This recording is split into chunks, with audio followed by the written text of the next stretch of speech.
close to camera.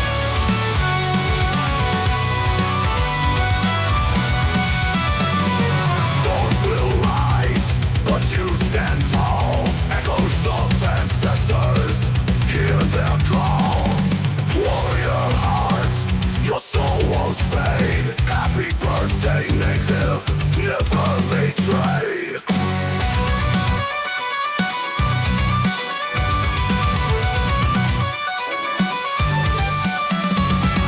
Storms will rise, but you stand tall. Echoes of ancestors, hear their call. Warrior heart, your soul won't fade. Happy birthday, native, never betrayed.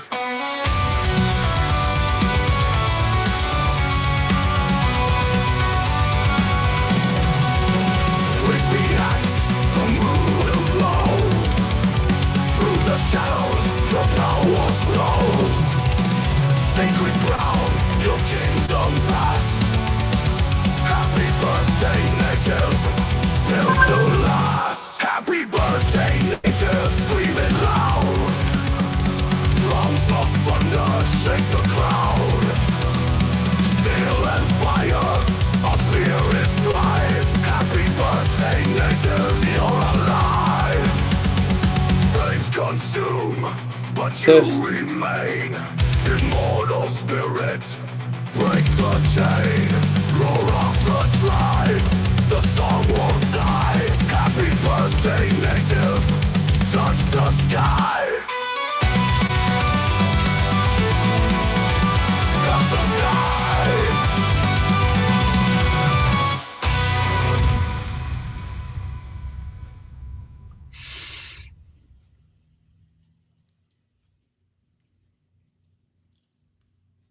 We're gone. None of I us know. exist. That's what it Where are does. Where are we?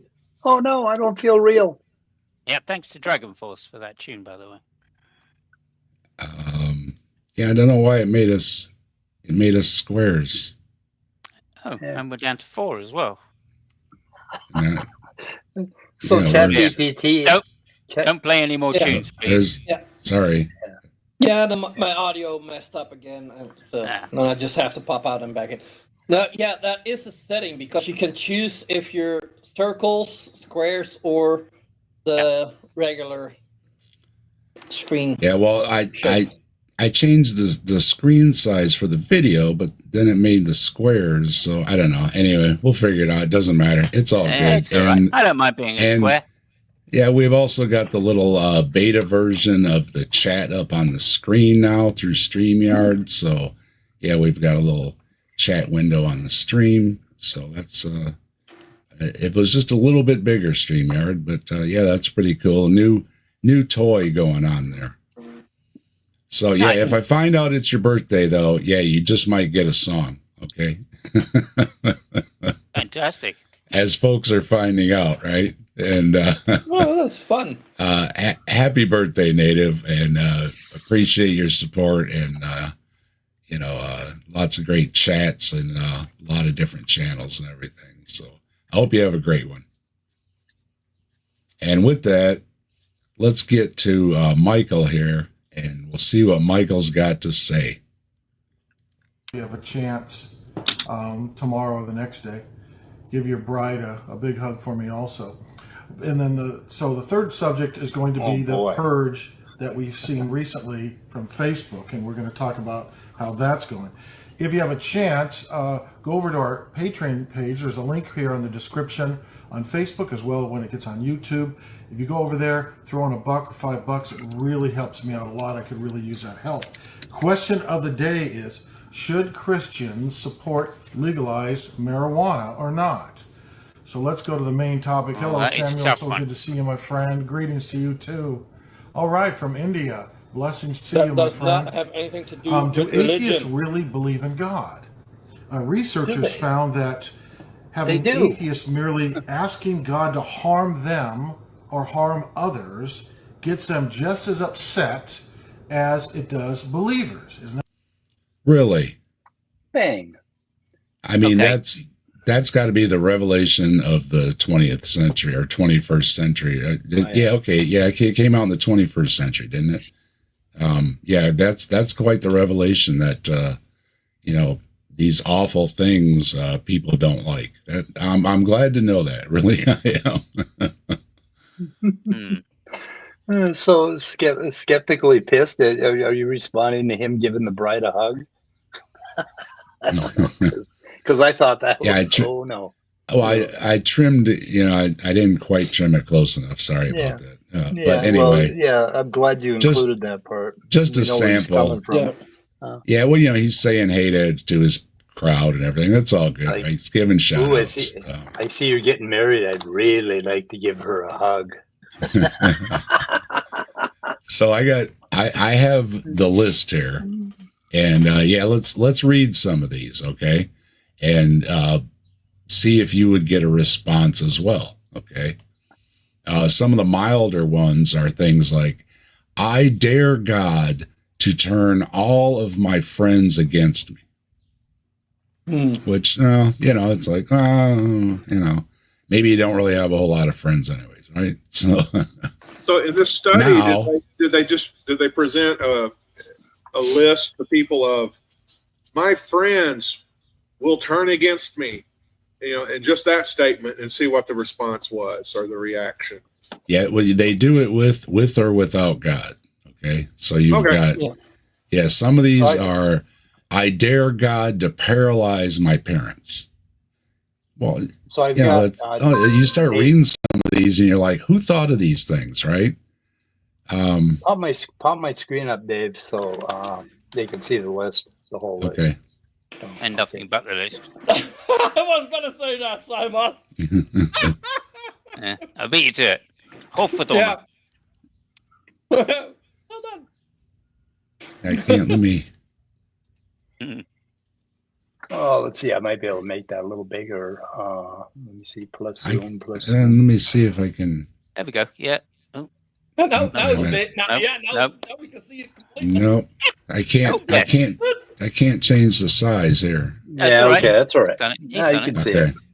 Yeah. All right, there you go. Yeah. So, some of these things are pretty awful, right? Make my friend fall into a serious depression. Well, why would you wish that on your friend?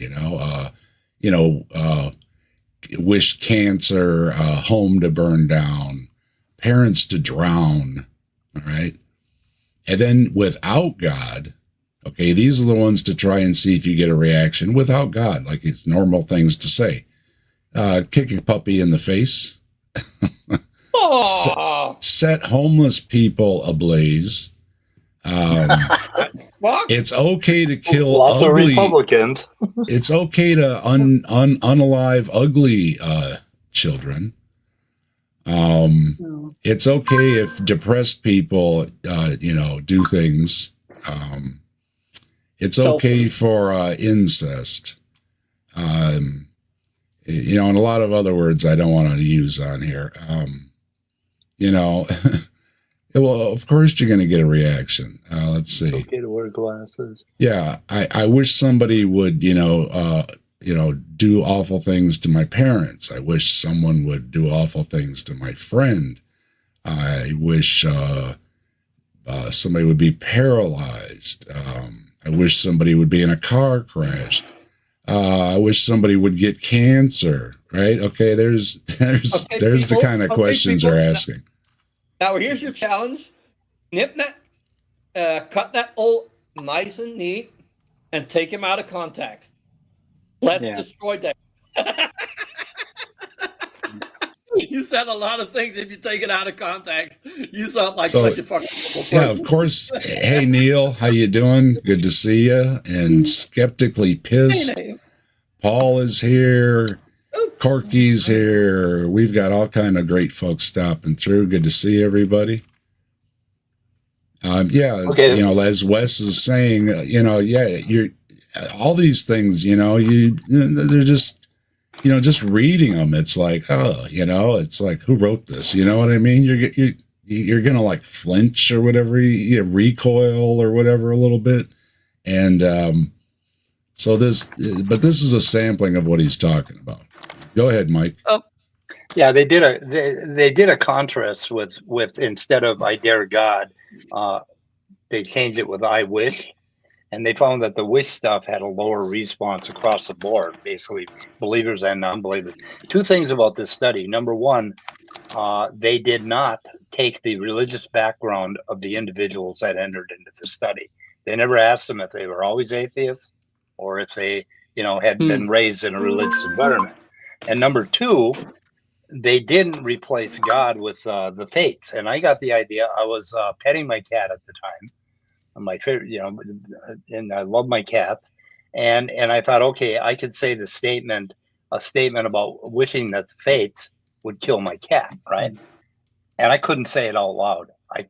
With the cat's name, I wish the fates would, with the cat's name, I could not say that out loud. That's how emotionally, and that's the faith. So obviously I believe in the fates. We all fucking believe in the fates, right? We believe in the randomness of the universe, and we're not gonna ask it to come in and hurt somebody, So I see a caterpillar in the chat. Good to see a caterpillar. Oh, and we also have Jess from How to Rule an Asteroid. Hello, Jess. Good to see you too. yeah, I think it'd be interesting to do like the reverse kind of study and find how emotionally aroused theists get.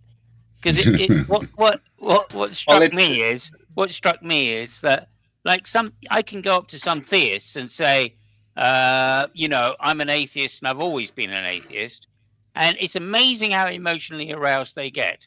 I'm thinking here of Darth Dawkins. When you say I'm an agnostic to Darth Dawkins, he flips out. I mean, he absolutely flips out. And I'm just saying, if you state some of these things, like say to a theist, there's no such thing as God. It's just, it's just some kind of illusion that makes you psychologically feel better because you can't control everything because you're a narcissist. Now, I'm thinking that quite a lot of theists would probably get emotionally aroused at that kind of statement. And if they had to say it themselves, right, even worse, right? Try getting a theist to say, I don't believe in God. Right? You know what's weird here? According to these numbers they got, the religious people reacted less to the God statements than the atheists. So they had less of an emotional reaction. 0.091 compared to 0.135. I think I can explain it. It's okay if God does it, right? I guess so. Not only that, but none of those statements are statements about a God that they believe in, because they think their God is omnibenevolent. Yeah, but across the board, also they didn't feel as tested as the atheist. The atheist probably felt more tested. Yeah. But across the board, the religious people showed less emotion than the atheists did. It's like, whoa, that's kind of significant. That might be a significant thing. I don't know. Interesting. Don't think there'd be enough controls there to make any substantive statements about what it means. How many people were in this study? I can't remember. Hey, I appreciate you stopping by, Neil. And we get in early so that everybody can go see evening shows like yours. And of course, Neil, the 604 Atheist, great show over there. Love you, Neil. Thanks for stopping by. Yeah, great show.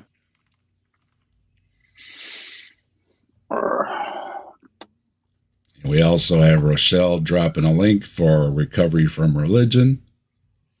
Folks that are in that, make sure you check it out. There's always support out there for folks. Because I think that's the main point. That is the main point, though, that Mike makes, I think, which is how many of these people are ex-theists and are still going to be swayed by the emotional responses of, however much they've come to believe that God. I mean, if you think about it as well, agnostics, right, who are, let's face it, under some definitions, the main part of the nons, right? They're still going to have be squeamish if they've previously been theists about, like taking God's name in vain, which is a sin, obviously. let alone cursing the Holy Spirit or something like that.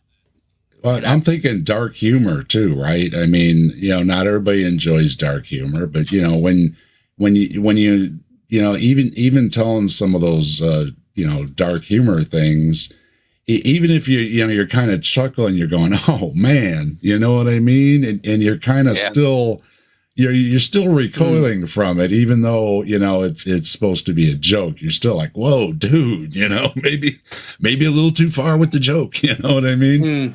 Absolutely. Yeah, it's like my sons were making your mom jokes to me at my mom's funeral.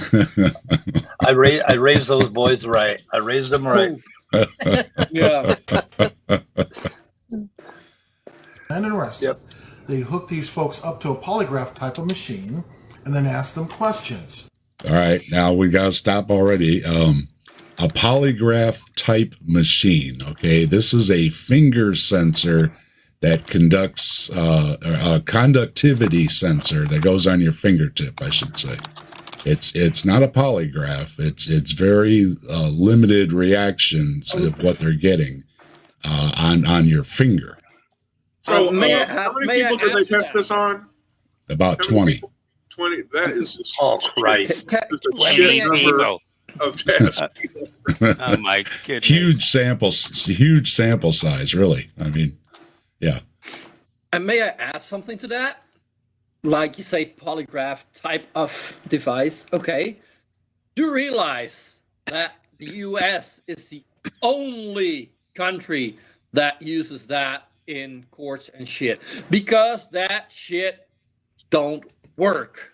It's a placebo thing or whatever. You know what I mean? It's people just they're going to give stuff up just because they think they're going to get caught, right? Yeah. And also there are so many false negatives, false positives. That shit ain't like, and you can actually train to fool those things. Like, if that is possible, how can you use it as evidence? Yeah.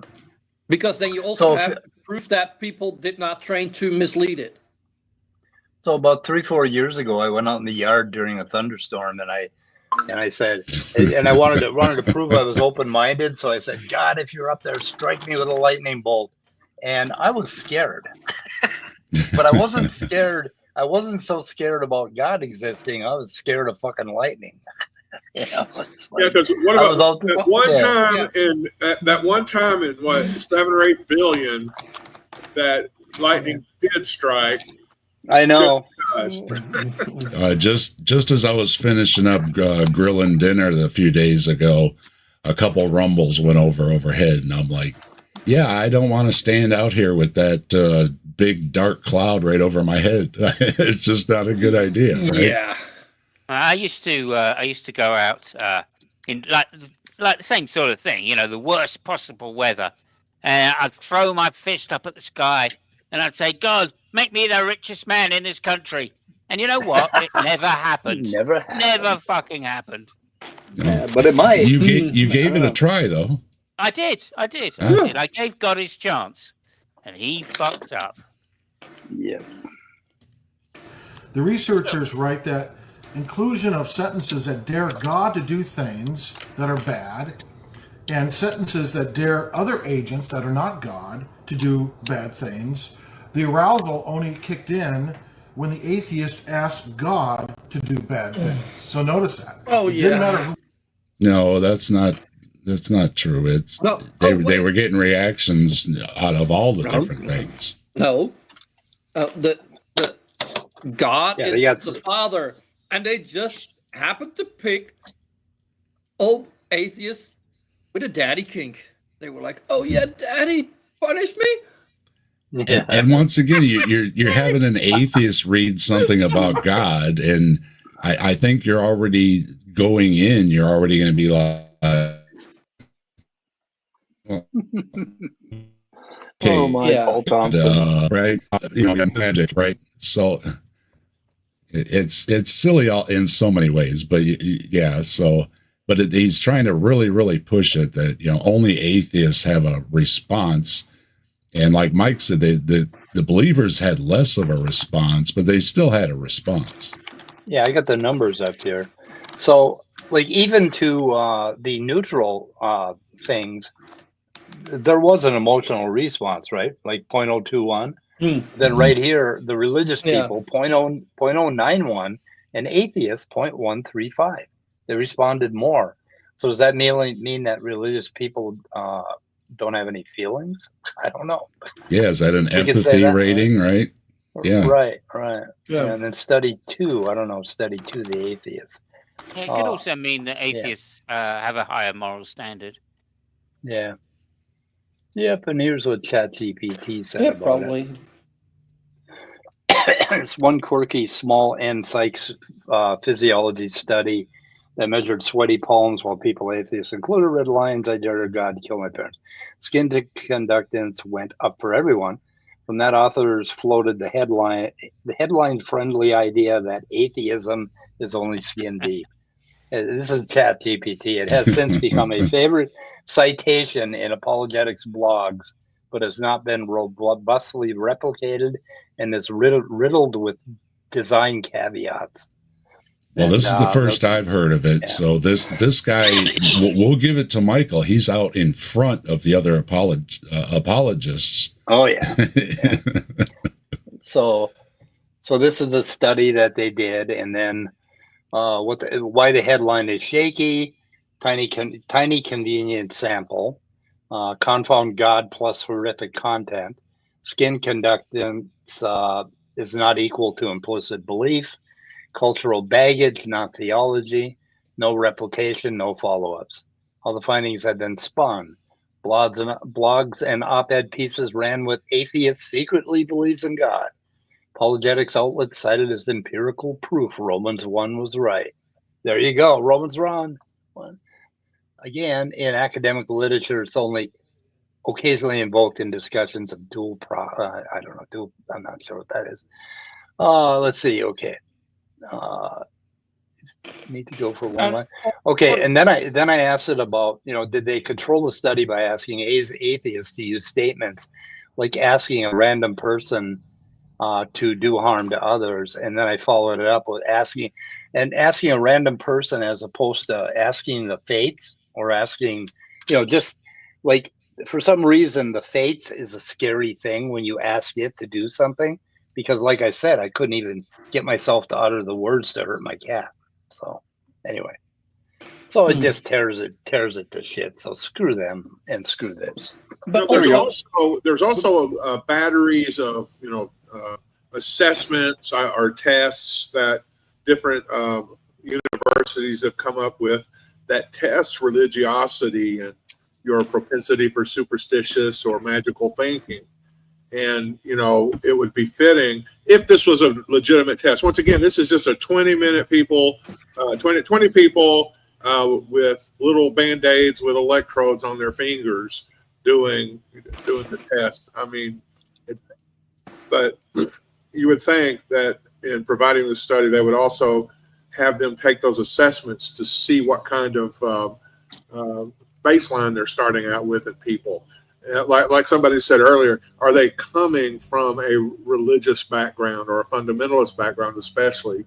Because things like superstition, like what about, when you were a kid, were you ever reluctant to step on a crack on the sidewalk because of step on a crack, break your mother's back, and those little superstitious things?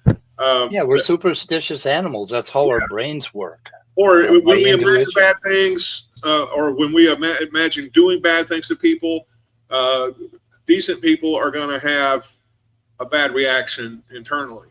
Just conceiving of the idea is troubling sometimes. It doesn't really show anything. But once again, this is just it's like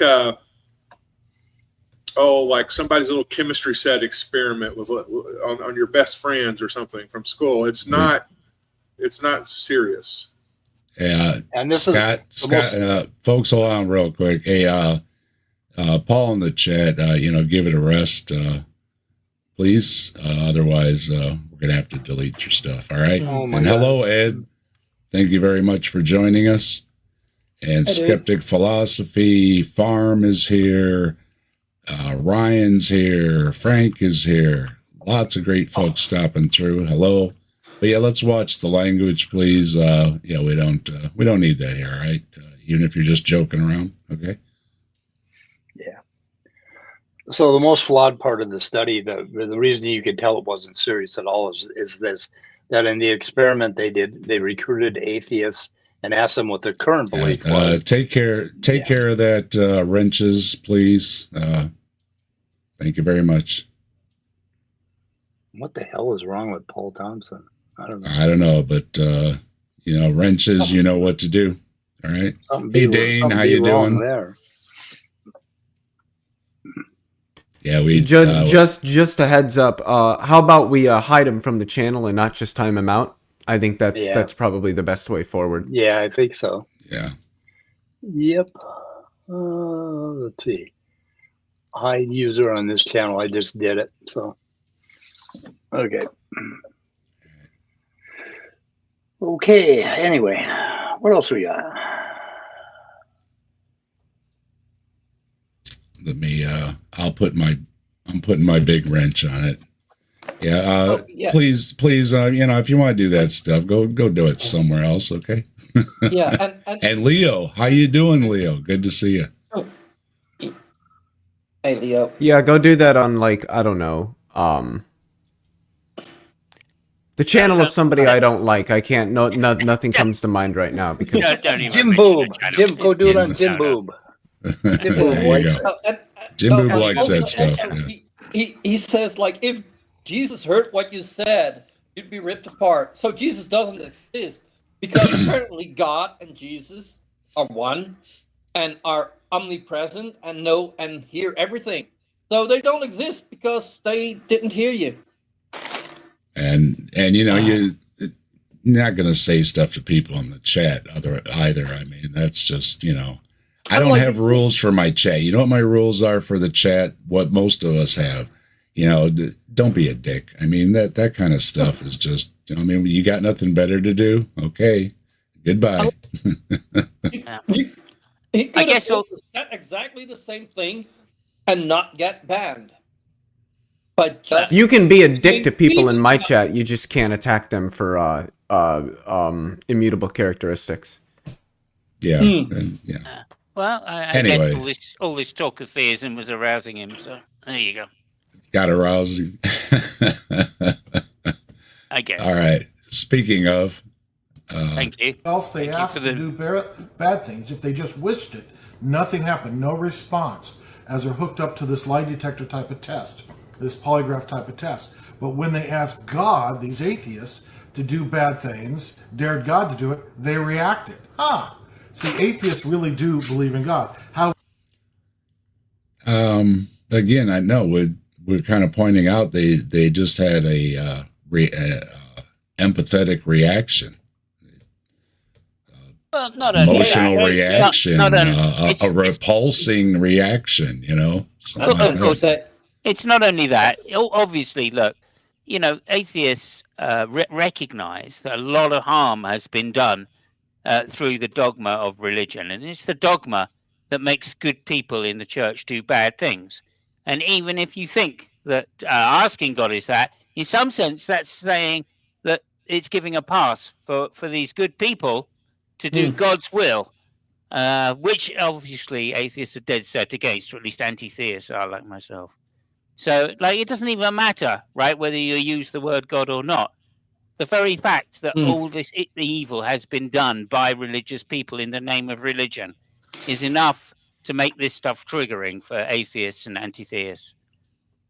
Yeah, and Dave, you said it triggered an emotion or a empathetic response in the atheists. Now what you still need to do is explain empathy to the religious folk. Right. Yes. Yeah, because that's what he's kind of been, look at these atheists, showing that they have, a heart or whatever. And it's like, I don't think it's the dig that he thinks it is, right? Yeah. And Oceanus is here. Hello, Oceanus. Hello. Rodent. And Ryan, if I didn't say hi. And did I say hi to the ape? If not, hey Kevin, how you doing? Good to see you. Sorry, I got distracted by a distraction, but I'm back now. Okay. What's up, nerdy?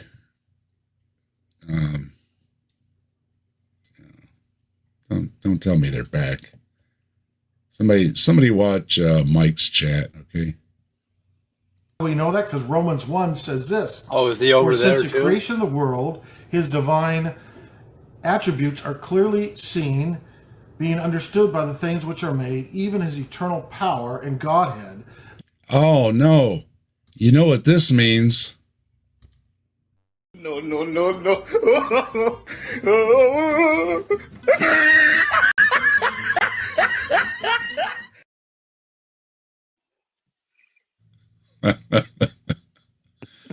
Romans 1:20 is now our favorite verse here at Saturday Night at the Atheists. The invisible things, it just gets me every time. So, but they're gonna keep repeating it, even though I think it sounds just silly. They're without excuse because although they knew God, they did not glorify him. So atheists do know that God exists. All we need is God's word to know that. But it's also Technically, I think we need a little more than a well, if he'd call me up once in a while and have a chat with me or stop over, maybe. I don't know. Yeah, maybe. But he don't do that. I think it rolled over into your chat there, Mike. Yeah, claiming that an ancient book. Yeah, I got rid of him over there. Claiming that an ancient book filled with contradictions is the actual word of God is very different to personal revelation. Yeah. Yeah. And I'm still not the richest man in this country, so just saying. Ed wants to know, prove it's God's word. Yeah, that's another problem you have because you got a lot of God's words written down out there. Yeah, it could be a scammer. It could be a scammer from India. They can prove it because the Bible says it's the word of God, and that is true. Well, then there we go. And of course, that also proves that Laud is true because I narrated Laud for Deconverted Man. And in Laud, it says that it is true because it says it's true. So if it says it's true, obviously it's true because it's written down in the book that it's true. How can you deny that? Of course, you have a lot of books that say that. So then you got to start weighing the books, right? Well, I mean, there are no contradictions in Lord of the Rings. Well, there you go. All hail the ring. All hail the ring. The so one interesting ring to to see rule this them new all. science. I'm going to be talking about 4 different studies that demonstrate that atheists know that God exists. If you profess belief in God, you believe that God answers your prayers, and you would rightfully fear asking God, hello Calvin, asking God to do anything horrible to yourself or your family. But atheists say they don't believe in God, so it shouldn't affect them. Wrong. It does. It affects. Yeah, I still think it would affect me.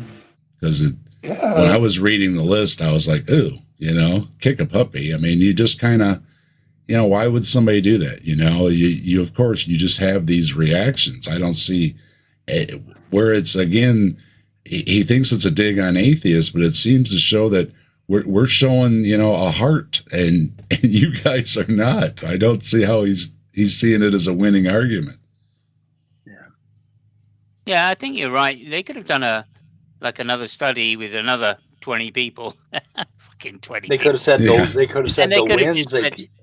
They could have just said can you just wish that these people, can you wish your your mother gets cancer or something, and see what the emotional response to that was. I feel it would be fairly similar. When you invoke something like the fates, it's more powerful than you personally wishing.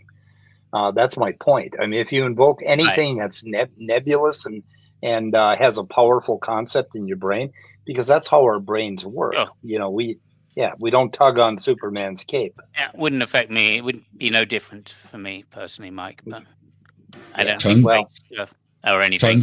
Tons of mice is in the chat. Good to see you. Thanks for joining us. Jojo was posting the Bible verse. Hey, Mike. And yeah, Romans 1:20 is, for since the creation of the world, God's invisible qualities. And right there, it just gets me every time. Obviously, they're very clear to see. They're invisible, right? And, obviously, I mean, you can't argue with that, right? Yeah, I mean, again, all the invisible qualities, inverted commas, are all things which are psychological, of course. So, of course, psychological things are going to evoke some kind of arousal in a psychological brain. That's the point that Mike's making with the fates, I feel. So, Highway to Hell. That's a really good song, Highway to Hell. Oh, it's a great album. Not just by Chris. And Ryan Chris said, "Don't spit into the wind." And I was thinking of AC/DC. good advice. Oh, Yeah, Chris Rea. Listen to that one. The Highway to Hell and the Stairway to Heaven are the anticipation of the Traffic. So there you go. Yeah, another good band from the 60s. Traffic. I don't know. Song seems a bit cliche to me. It's a really good song. It's a really good song. You want just a good old rock and roll songs, you can't beat AC/DC. My wife has a new appreciation for Angus Young. So Yeah. And he's still doing it. I mean, he's still doing it. It's like, man, keep going, Angus. Just keep going, my brother. Just keep going. Man. Chris Rea's version reminded me of my mom. She would always, she was always telling me, "You're on the highway to hell." Yeah. Oh, there's they do the voice, the computer voice thing or whatever, and they've got Elvis singing "Whole Lot of Rosie." Great version. Elvis singing "Whole Lot of Rosie." So, yeah, check it out. I don't know the channel name offhand, but they mix Elvis over there. So if you put in Elvis "Whole Lot of Rosie," you'll find it. And it's a good listen. Is it Great. Are you talking about No There other I Ruined It? That might be. Because they do a lot of that kind of shit. Yeah, I know. There's a bunch of them that do that kind of stuff, and some good stuff, some high quality stuff too. They really, it almost looks like they're singing it. They've got the timing down great and everything. Great job on them. It's really good stuff. But some of my Elvis fans, I was sending it around to them and everything. Agents that they ask to do bad things to them. I just sampled it. It really is good. Cool. Go ahead. Yeah. Affected them on this polygraph test only if the atheist dared God to do it. In the academic work in the International Journal of the Psychology of did he just Religion, lie there? atheists Actually? become emotionally.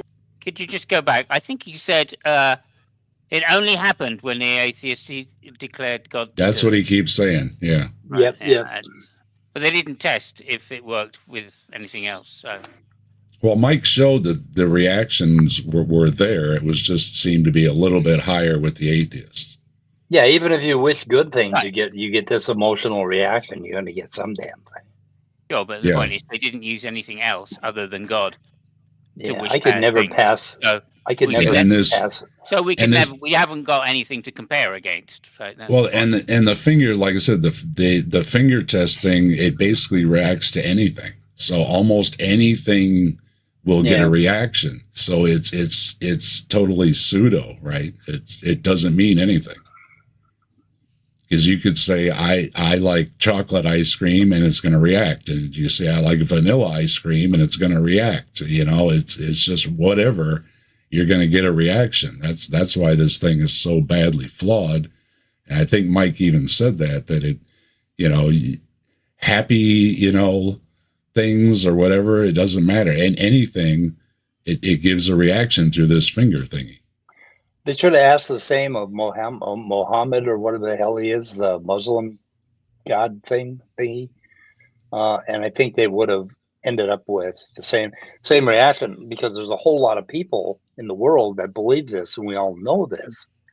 And there's a little tiny speck of skepticism in everybody's mind, right? There should be. If there isn't, there should be. Yeah. Yeah, I think so.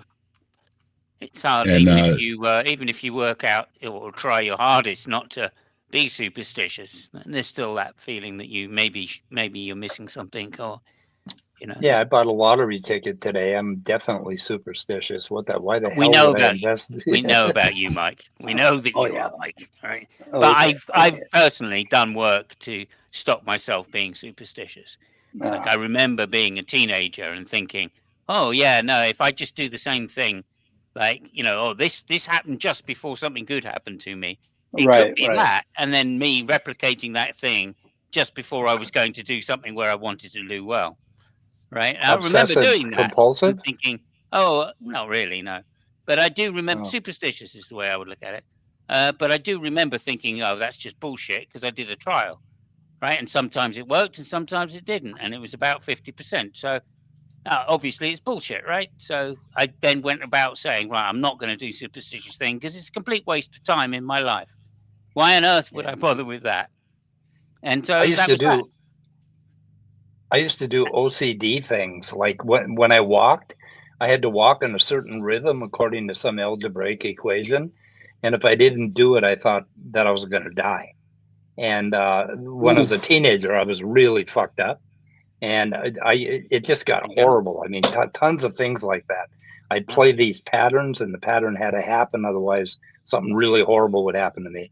And I bet I would have spiked that little finger meter of theirs right off the goddamn wall. Well, I'm pretty sure. Go ahead, Leo. You haven't spoken. I just wanted to say to you quick, Simos, the problem was you just didn't believe hard enough. Oh, yeah. You gotta believe really super duper hard.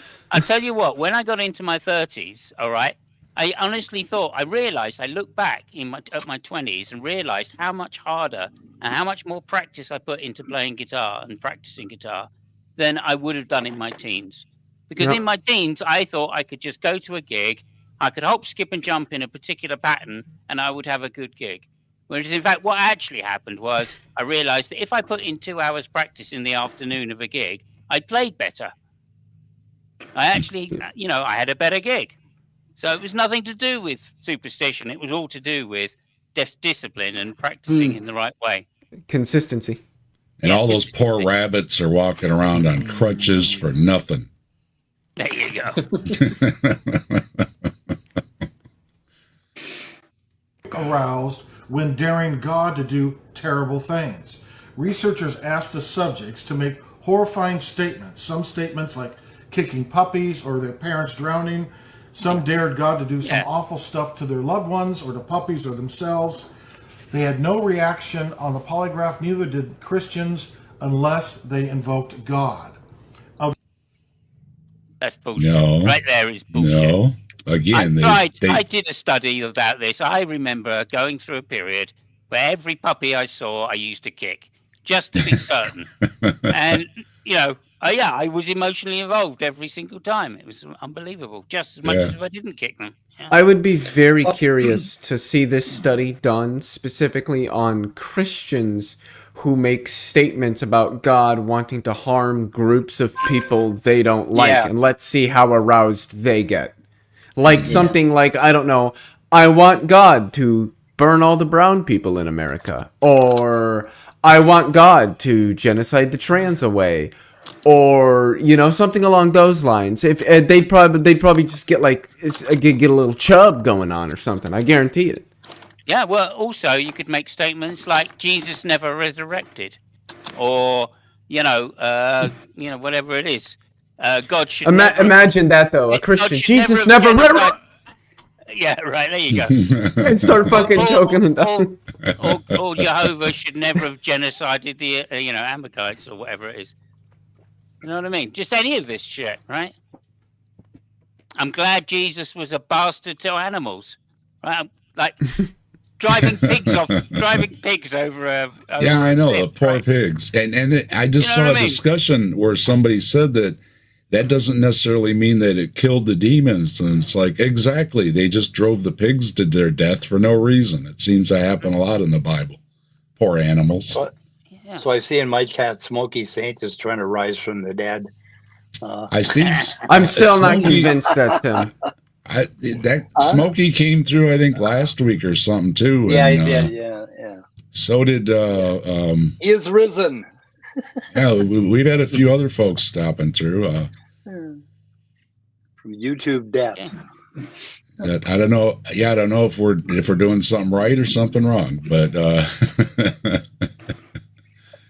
Dave, if you're pissing off religious extremists, you're doing something right.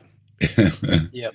It's not trying to piss off so much as just trying to point out that, you know, I mean, your arguments, I think, are silly, you know. Yeah, but the extremists will get pissed off by that. So then you're doing something good. I'm the Magic Zoo Boat, you know.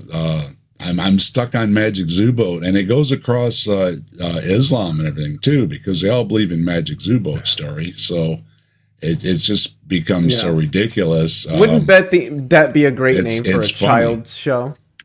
Magic Zoo Boat, like the Magic School Bus. The Magic Zoo Boat. Yeah, I think learn science the magic way. Even if you tell fundamentalists that you're an agnostic, that's enough to get them fucking aroused, you know.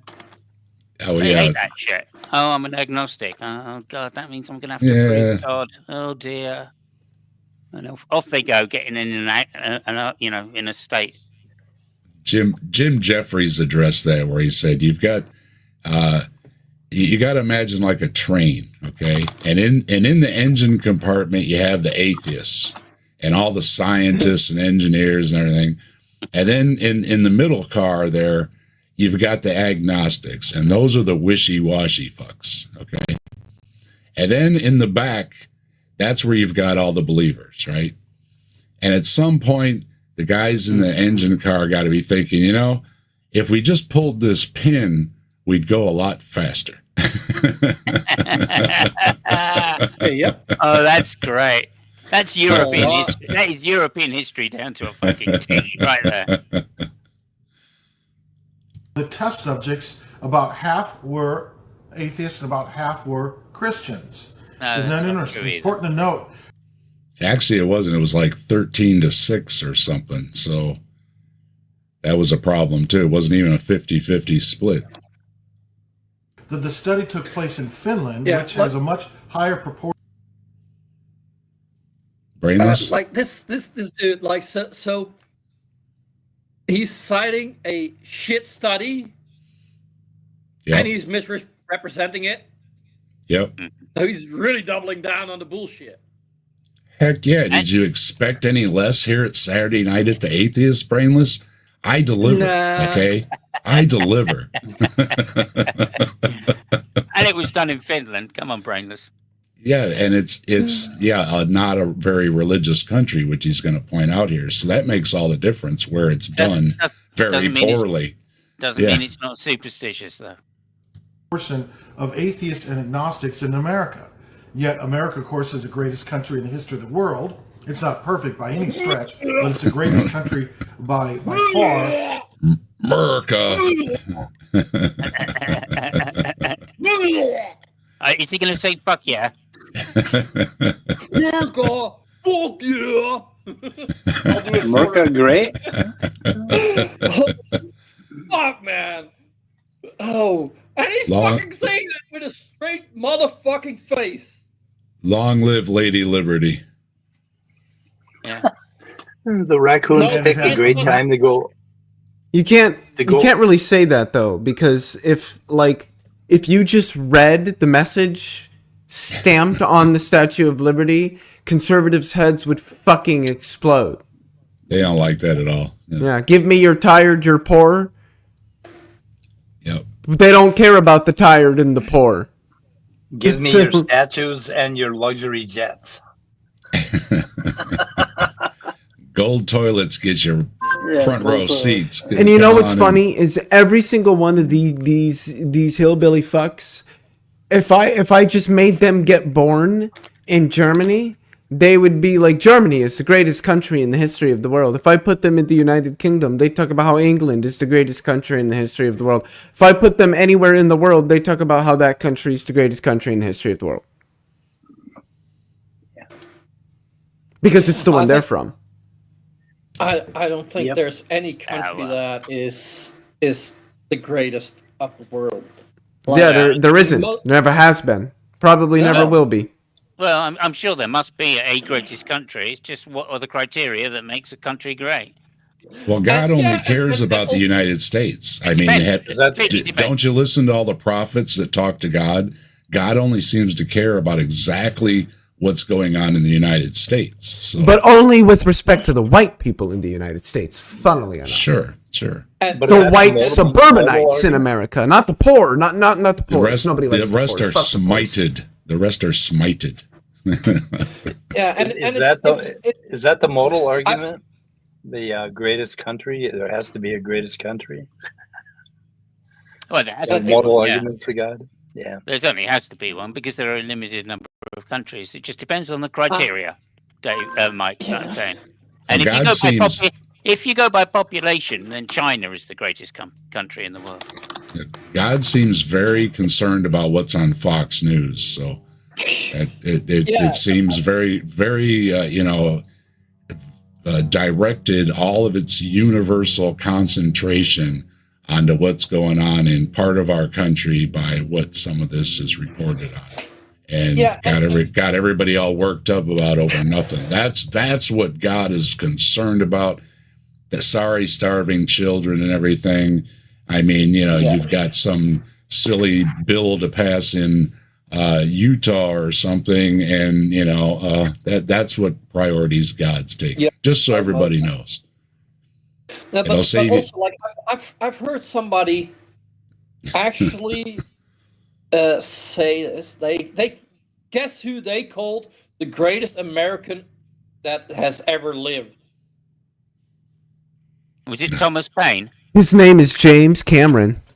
No, Jesus, It wasn't Jesus Thomas Paine Christ. then, no? Jesus Christ! I'm like, Hey, Wasn't Jesus. American. Jesus that Christ. fucker was not American. Well, the Mormons, I Sorry, think he was. Don't the Yeah. Mormons think Jesus was American? So, No, No, they they- think they Jesus say- came to America. came to America. Okay, yeah. Yeah, And when he returns, he will live in whatever it is, Missouri or something.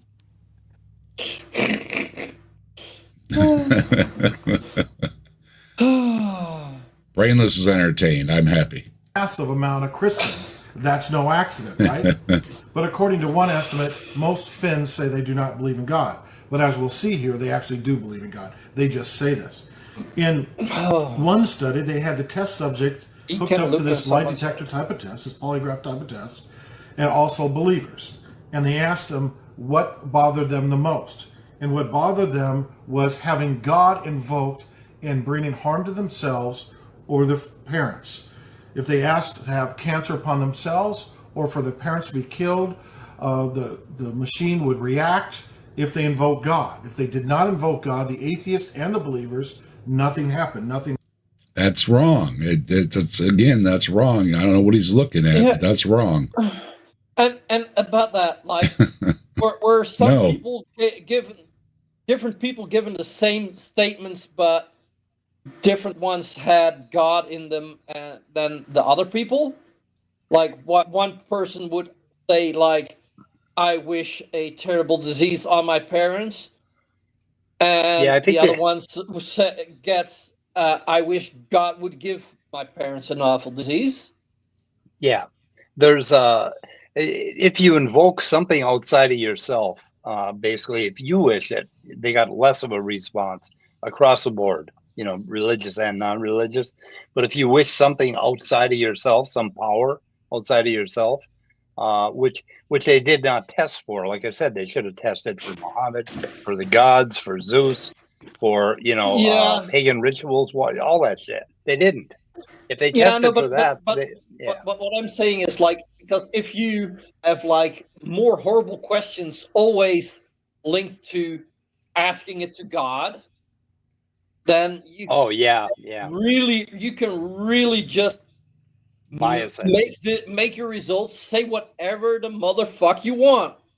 Yep. Registered. So the idea was to find out if the atheists were lying, because the atheist said it wouldn't affect them, yet it did. According to this polygraph type of test, the atheists found asking God to harm them or others to be just as upsetting as religious folk found it. Isn't that interesting? Let me say it again. According to this polygraph type of test, the atheist found asking God to harm them or to harm others that they loved was just as upsetting to them as it was to the believers from the registration of that polygraph test. The research also compared the reactions of atheists when making statements like, I wish my parents were paralyzed. Notice that, not invoking God, no reaction on the polygraph test. But when they said, I dare God to paralyze my parents, it reacted.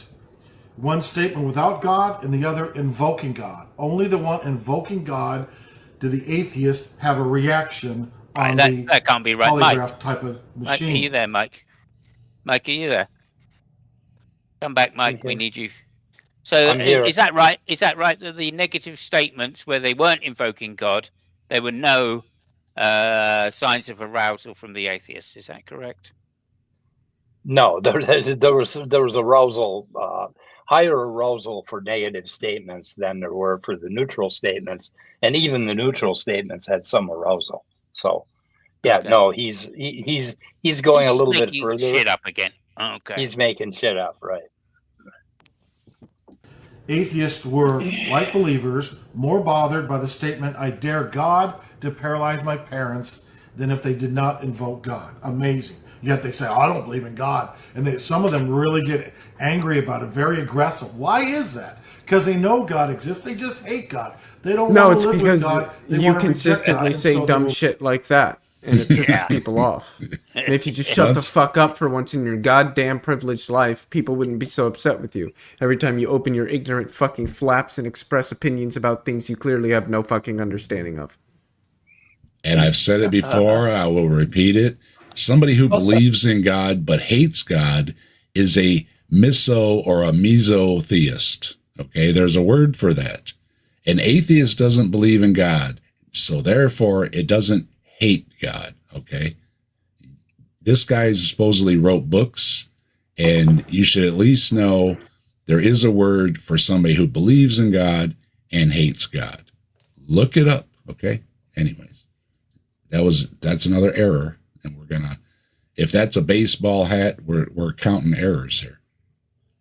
Be there without God for eternity unless they repent. Now, even though both declarations would be in theory equally empty for the atheist if there's no divine overseer, only the one with them invoking God registered. Those findings are evidence that atheists believe in God. The study reveals that the truth of God is extremely powerful, even in a secular society like Finland. This was not the atheists in America, even. This was the so-called atheists in Finland. Yeah, atheists in Finland is different. Yeah. So, yeah. And once again, you guys pointed out that it doesn't say, were they always atheists? Were they once believers? Did you hear about it a lot from your parents and all that kind of stuff? That will all influence you as well. Even if you aren't a believer. Now, I'm not a believer, but the God thing is still in my head because I grew up with it. It's always going to be stuck in my head. Somebody says God, I immediately start thinking these things because it's in my head. How many people hesitate before they go Bloody Mary, or Otangelo, Otangelo? Right, Otangelo. Oh, no. The shroud has uncovered. Okay, so in what I've just looked up here in Wikipedia, not necessarily true, is that in 2021, 66% of the population belonged to the Evangelical Lutheran Church of Finland. And 86% went to a school of that title, and only 8.5 went to a secular ethics school. Yeah, you'd have a hard time finding an atheist that had not been affected by the religious belief of the entire world. So Right. So 66, 2/3 of the population are religious. In Yeah. other words, and But I that's mean- just the main religion. So it's over 2/3 of the population. So I hardly think When- it's a secular society.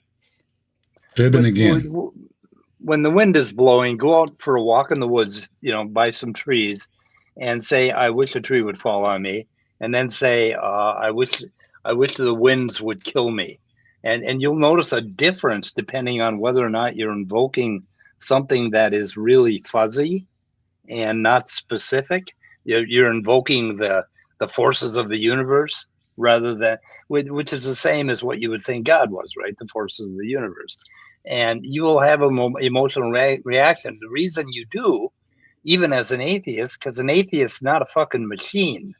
An atheist is an organism, right? We have a meat brain, and our brain works like meat works. So Fat brain, there you go. water brain. Yeah, water Ain't no meat up there. That's fat water.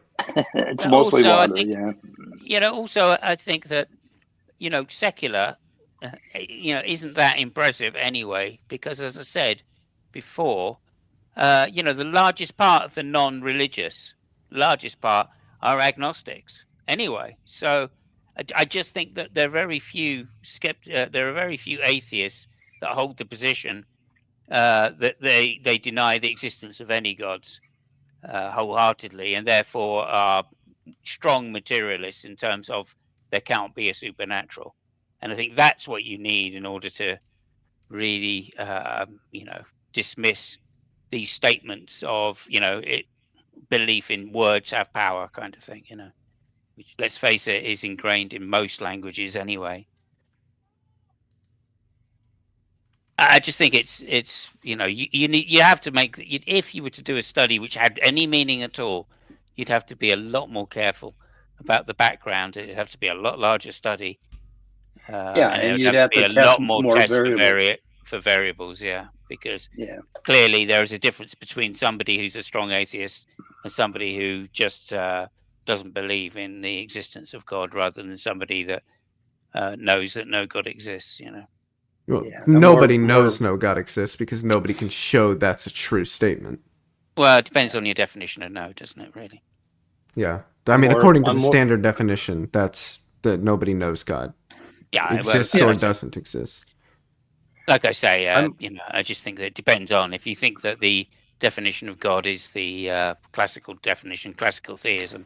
There's quite a few people that know that God doesn't exist because it holds. Yeah, I would say I know that classical theism is false, Right, but that's so because we can that's draw what I that mean. from It's- logical contradictions. So Sure, but that means it's definitional. That's my point there.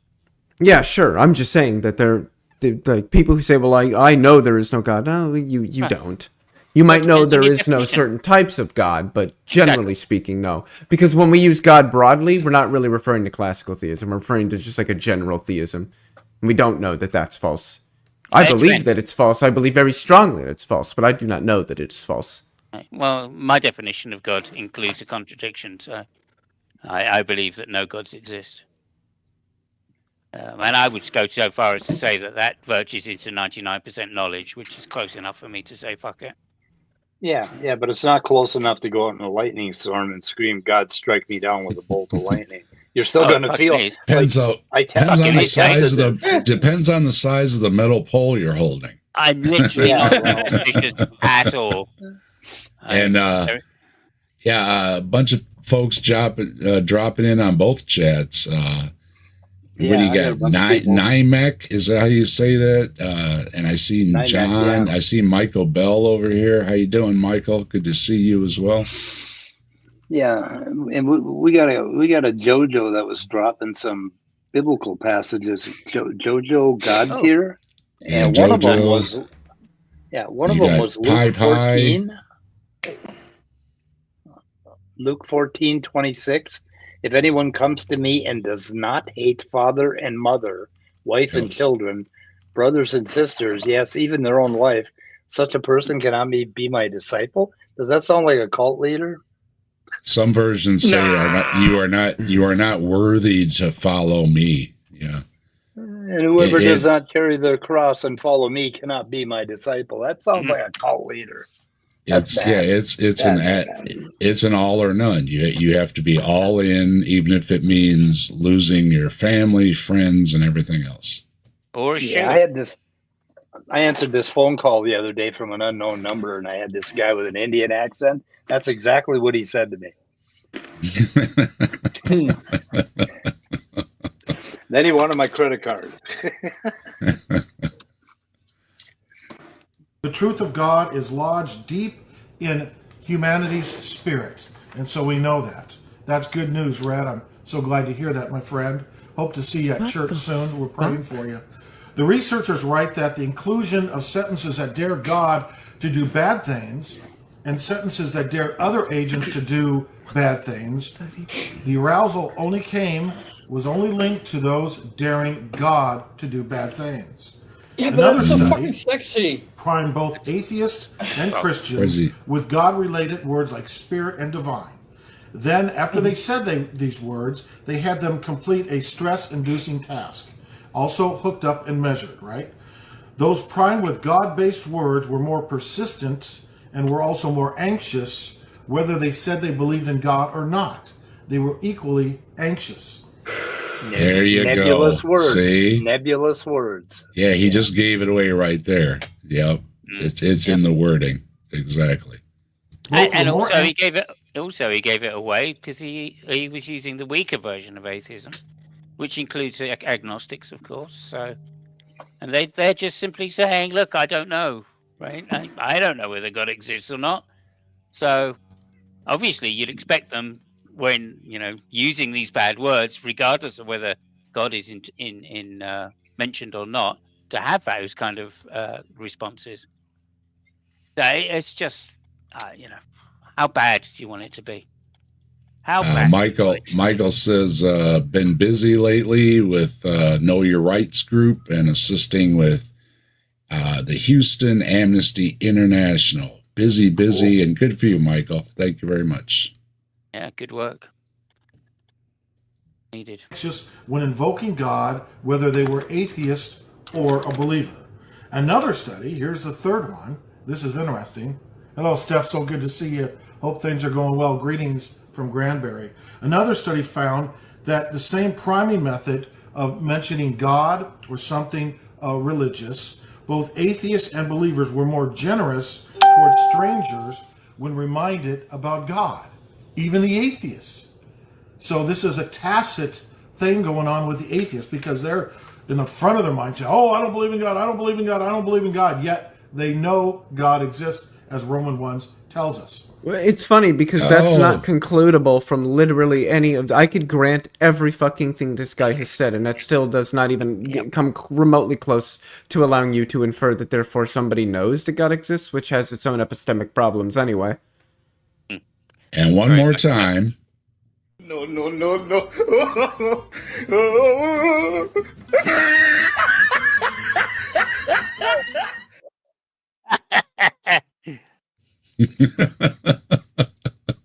That's twice already within 8 minutes that he's pulled up Romans 1:20. So we might set a record. We're only 8 minutes in.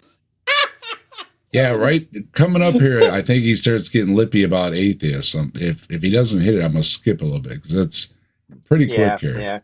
Yeah. He's beat a dead horse long enough. From the Journal of Religion and Brain Behavior that went over some of these studies, several of the researchers grappled with the dilemma: what are atheists for when it's touching the survival of the human species? They said, and they concluded that the atheists might exist for, I quote, the promotion of the unity of religious communities that they berate. Holy shit. Holy shit. We have a purpose. I'm thinking of Steve Martin. I found my purpose. My purpose. It's, now all this time they've been calling us demons and all these things and trolls and everything else. They're wrong. We are part of God's plan to irritate them. And they are irritated. You can tell they're irritated with the amount of videos. I mean, their videos have atheists in the title far more often than ours do. Oh, that's a good one. That's a good one. God made us to irritate Christians. Now I know. Here I thought we were excluded from the divine plan, and we're part of the whole thing. So who knew? But these guys are the type of guys that would call Adam an atheist. You know what I mean? In other words, maybe atheists exist to be hated. I don't hate them. Christians don't hate them. Real Christians should not hate atheists. We should have compassion upon them. Hello, Pastor David Harris. All right. Now, notice he just said we should be nice to atheists, basically, right? Not exactly what he said there. Well, sort of.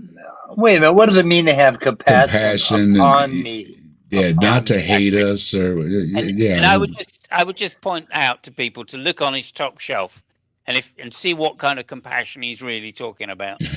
I think as atheists, baseball bat.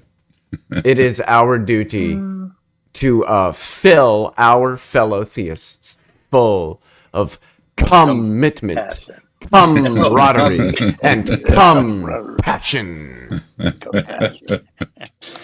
I don't want any compassion on me. I always come with. I will help with that. I will help with that, of course, but only the pretty ones and the female ones, from my point of view. Michael Bell points out Apologia has this great little jingle called "The Bible Tells Me So." Yeah, that is a great jingle. Yeah, he actually put that out somewhere, I think, for people to use. I think found it somewhere. Anyway. Well, I really miss you, my friend. How's things? I think you're down there in Mississippi, right, my friend? Oh, naturally. We have to have compassion for them. We have to feel for them and actually really feel sorry for atheists because. See? He feels sorry. That's so sweet. I'm feeling the love, right? Feeling the love. Now hold that thought. Now hold that thought. I'm sure some of the guards at Auschwitz also felt sorry for the inmates. Yeah. Hold that thought. Okay. In principle, in touching logic and also ontology, you don't even know what that means yet. But in touching logic, in principle, there can be no real atheists. I guess not. Oh, it's good to know I don't exist. What the fuck did you just say? I don't exist. None of us exist. We don't exist. I mean, come on. Haven't we learned here at Saturday night at the Atheists that we do not exist?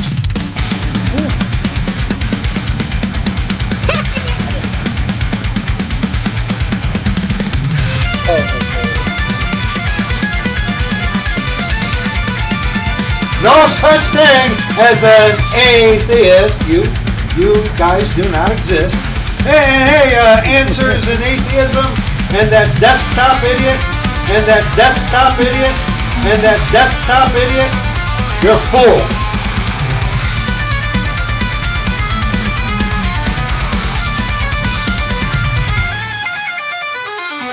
See here, dead fly. Dead fly. He almost got some compassion on us. Oh my God! See, it's always difficult to defend. I love the desktop idiot. I just love that. I need a T-shirt that says desktop idiot on it. I don't know why he got so irritated with you and he likes me. I don't know. They always like you, Mike. I mean, I try to be, nice and smile and everything, and they always, they take it out on me every time. And even Rebecca, they do. Rebecca's even Rebecca over there talking you to and you. Not me. Yeah, I know she's over there talking with you and everything, and being all nice. And jeez, what a motherfucking great honor that they're getting so worked up about you. Motherfucker. I do love it that he talked about us for a couple of days after we covered him. We got him good and worked up. We got him. Yeah, we got him. He's seems like the kind of guy that even a fly flying in front of his face would get him worked up. Like, I think he wakes up worked up. Impossible, because you cannot prove that type of universal negative. You cannot prove it. Only God can prove that type of universal negative, and of course, that would mean God exists, right? So either way, you lose. What? He sure's got us there. The only person that could prove that God doesn't exist is God.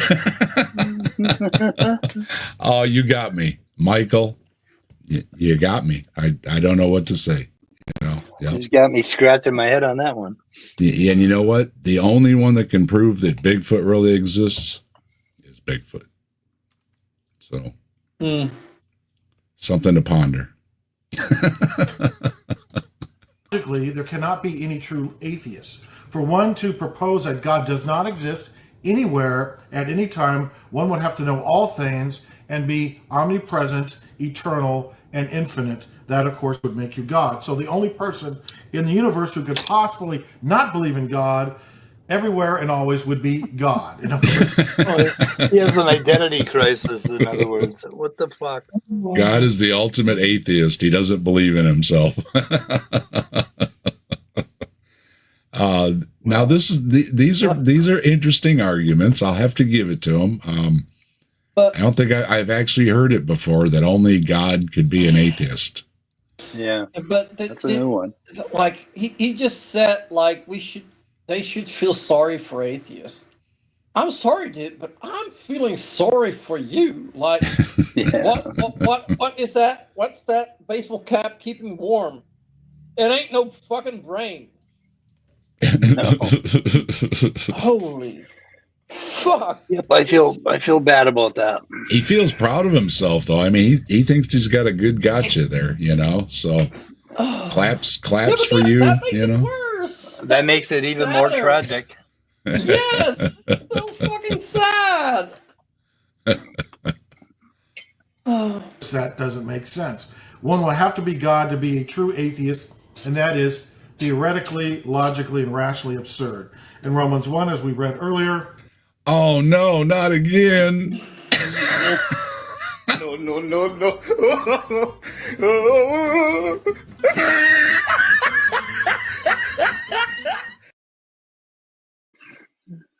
Oh, how many more times? Hey, I didn't get to use it much last week. I don't think they mentioned it, so he's making up for it. So, I heard it for the last time, seriously, and I made that little thing up. I immediately looked up something that said copyright free that's saying no, and laughing, and there it gave it to me. I put it together. It's one of those things I just heard for the last time. It's like when I heard Ouija board for the last time, and I just had to order one, right? Demonstrates that all people know that God exists. They know the God exists. But some atheists are really hardcore. You probably... All right. I'm hardcore. Yay. Are you hardcore? We're hardcore here. All right. I'm hardcore. Yeah, I'm hardcore too. Thank you for acknowledging us. talk to some of them or maybe try to witness to them on social media. I've been blessed to be able to, over 30 years, college campuses in the marketplace, witness to atheists one-on-one or one-on-two, hundreds and hundreds of them, maybe thousands. Oh, the poor atheists. I feel sorry for them because too. Immediately you see them usually stepping back and then declaring they're agnostic. As you Oh, he's making agnostics everywhere. He's making wishy-washies everywhere. But also, he witnessed thousands. Oh, thousands. Don't you feel sorry for those atheists? Well, thousands of. He's witnessed to thousands of young girls, sometimes one-on-one, sometimes one-on-two, and he's managed to do something to them that nobody else has. There's another Cliff or Ray Comfort or whatever you want to talk about, other bothering people. He said something about the marketplace. I'm like, man, all I can think is, you being at the marketplace like me would be there, like the fruits and vegetable place, checking out all the harvest, everybody brings their stuff in, got all the setups everywhere. And this person's coming up to me and bugging me and just buzzkilling the whole event. That's what I see you doing. Okay. Every time it just seems like people are trying to enjoy the beach, or they're just trying to get to class or whatever. And there's this person yelling at you with a megaphone, and it's like, thanks a lot, right? Thanks a lot. I do feel sorry for those atheists, especially the ones that are telling you, you're all going to hell, you're all doomed, and come join our religion. Doesn't it sound wonderful? No, it doesn't. It sounds awful, and you're culty. Yeah, you're blaring it for everybody to hear. Which reminds me of those films that Ray Comfort does, where he goes in asking really loaded questions and going, "See, you haven't got an answer, have you? Therefore, God." Yeah. Like, and I stupid idiot. Namek, yes, we do have those crazies over here in the Europe. We even have cults here in the Netherlands. Yeah, and a lot of these countries, you know what they do? They send them here. Okay, we got Ken Ham and a whole bunch of his people, and Ray Comfort is New Zealand. Ken Ham's Australia. They seem to be, hey, you want to go to America? Find your coins. I wanted to say something quickly. I was getting some food, but I think it's really interesting. And this kind of proves my point. Loud. Way too loud, Leo. Yeah, you way too loud. Oh, well, then let me move my mic further away from me. I don't know what the issue is. I haven't changed any of my settings. But yeah, I think it's interesting that he used... Still too loud. Yeah. Well, too loud in what way? Is the gain too high, or is the volume too loud? It sounds like you are yelling into it. Then you need to say gain and not... Yeah, turn it... There you go. There. Anyway, he used the word... Well, then I can't help you. Anyway, he used the word ontology, and I like how he straight up said he didn't know what it meant, but he used the word anyway. This is what I meant about people having loud opinions about shit they don't understand, and it's just really fucking frustrating. Yeah, you were fine before, Leo. I think when you got up and down, did you unplug yourself or something? No, I was closer to my mic because I'm in the middle of eating, and so I had moved my mic, so it's not like in front of me, a foot and a half away. It was right up next to my mouth. Gotcha. So Dave, you have a volume control. You could turn them down to about half, and it would be equal for everybody. Where's that? You could do that. You go to the user, and there should be a little dot menu. Yeah. And you should be able to control his mic. So just knock him down a little bit, because you got to equalize. You should always do that on the stream. Try to equalize everybody, because you got to turn some people up, some people down. And it's dark. I don't Really? think I can do it once we're already going. No, I've always been able to do it on StreamYard before. Maybe they screwed that up. I don't know. Anyway, we'll try it next time I'm on. It depends if you have the automatic settings on there. No, he was fine. He just moved. That's all. He was fine before. It's not a problem. Some of them get saved, but all of them that I've talked to, you can tell they know that God exists. So Romans 1 tells us that scientific research has demonstrated that. I'll let that one slide. And in my dealing with atheists online as well as in person, you can tell they know God exists. They just hate God, and they should just say that. Hey, I know. Here we go. You're just telling me what I know, and that I hate something I don't believe in, as much as I hate Bigfoot, right? And I tend to believe in Bigfoot more. I really do. God exists, but I just don't like him. Okay, and then you pray for them that way. Well, do I not like him, or do I hate him? There's a difference, right? I mean, there's a big difference. Hate is a strong word. Okay. How is my volume here? I didn't even that's much better. Yeah. Yeah, you're much better. I just wanted to say, I think it's really interesting. What the fuck was I going to say? God damn it. Why did I ask about the mic? Now it's out of my head. Anyway, somebody say something. Yep. Okay, well, Jay Pasick wants to know who this is, and hey, Jay, how you doing? Patrick, Go to my- Pasic. How does Go to my- somebody was saying? How do you guys? What's the right way? Is it Patrick or Pasic? Pass. Go to Jay. Go to Passive. my description. Passive, Go to my yes. description. I always list who they are and always Yeah. list the videos. So Real Anyway. quick, yeah. This person's name is Michael Robinson, who is a Reformed pastor and teacher at Christ Covenant College in Las Vegas. However, we can't find this place existing, and AI says there does not appear to be a college named Christ Covenant College in Las Vegas. It's probably a diploma mill. But I remembered what I was going to say. He says, well, why not just say that God exists and you just don't like him? But what if I believe that he doesn't exist? You fucking mook. Like, what if that's just what I believe? Like, this is so bad. Yep. yeah. There's the channel. The link for the videos in the description, as well as the link to the paper that he was citing earlier in the video, where they were hooking people up to this finger sensor thing, and they were getting reactions from people. And he says it's convincing evidence scientifically that atheists actually believe in God, because if you put this finger thingy on and you wish somebody to kick a puppy, it gives you a reaction. So groundbreaking stuff. And we're really well informed now that if you say awful things, anybody with a heart is going to have a reaction. So glad to know that. And I think we caught you up, Jay. And the other folks that are stopping. I seen some other folks stopping in too. Hello, everybody. Glad to see everybody stopping through. And both channels too. We've got lots of folks on both channels. That's right. That's what we're here for.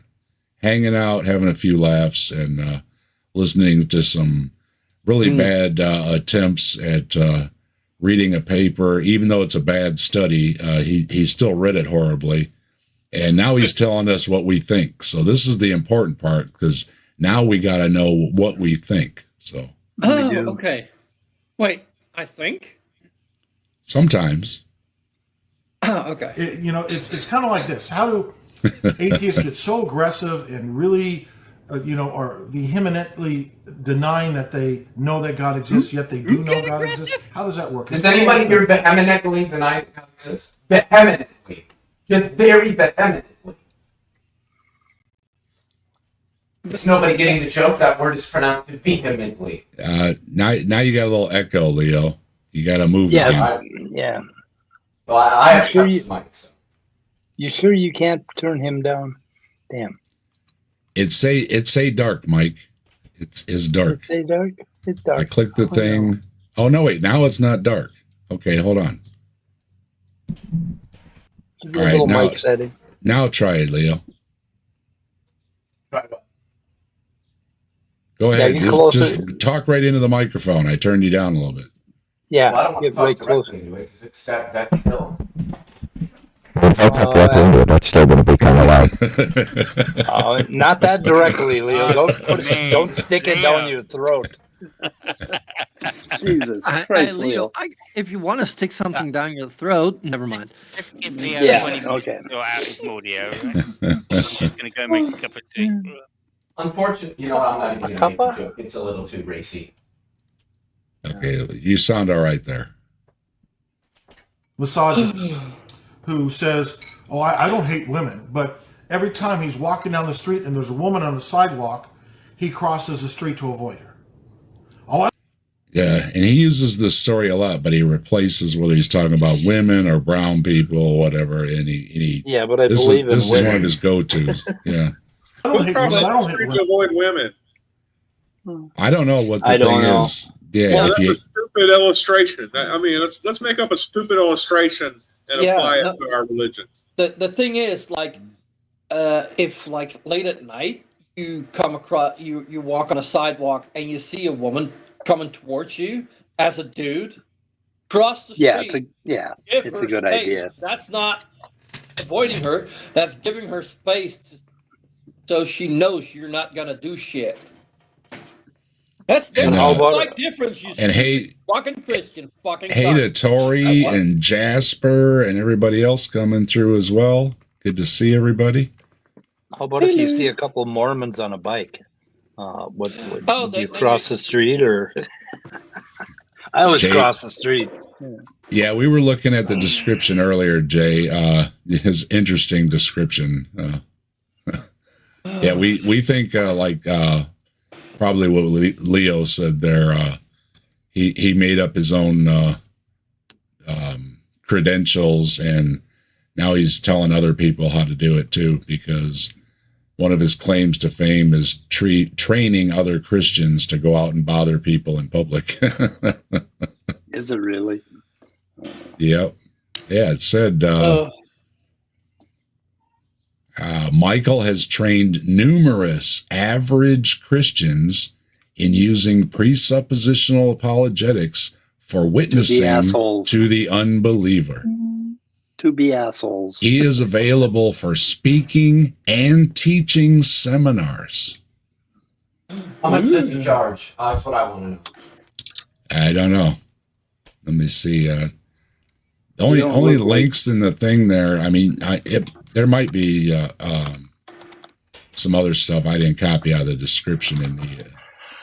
I've just got his Amazon links. He's got God Does Exist, Jesus, Friend and Savior, and The Folly of Atheism are all on Amazon. Oh my God. But his When will they actions betray stop? that. Every time there's a woman announcer on his radio, he changes the channel. Well, I don't hate women. I don't hate women, right? When he gets on the bus and a woman sits next to him, he gets up and changes seats. Well, I don't hate women. I don't. But his actions betray that. Whenever he sees a female on TV, he has to change the channel. Well, I don't hate women. But see, his actions betray what he really, really believes. What he knows is true. He hates women. Atheists are very similar. They use God's logic while they deny God. They rest upon God. What the fuck does that mean? Well, you know how America was founded on Judeo-Christian principles, and we wouldn't have science without Christianity.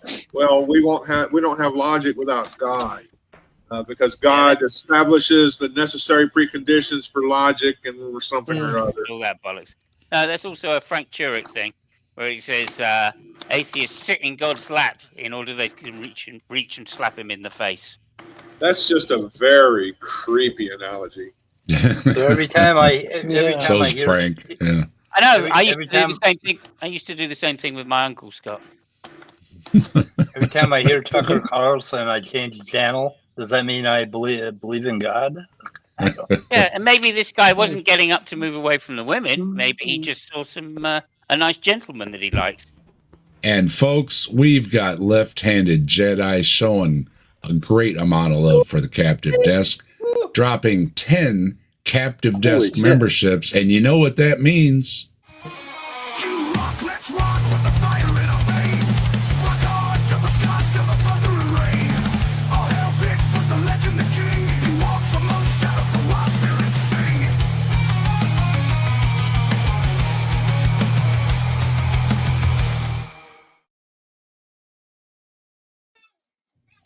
Thank you, Left-Handed Jedi. You rock. And we've got, let's see, Tori. I see Tori in the chat. You can now drop emojis, Tori. You've got a membership. Gregory Nietzsche received one.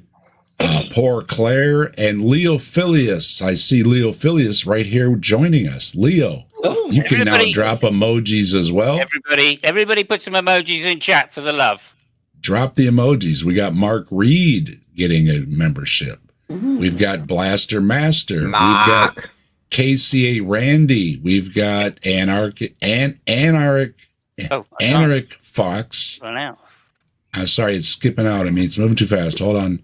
And Austin Sims and Al Trucker. Lots of great folks. Thank you very much. You nailed it. Lots of great folks got memberships.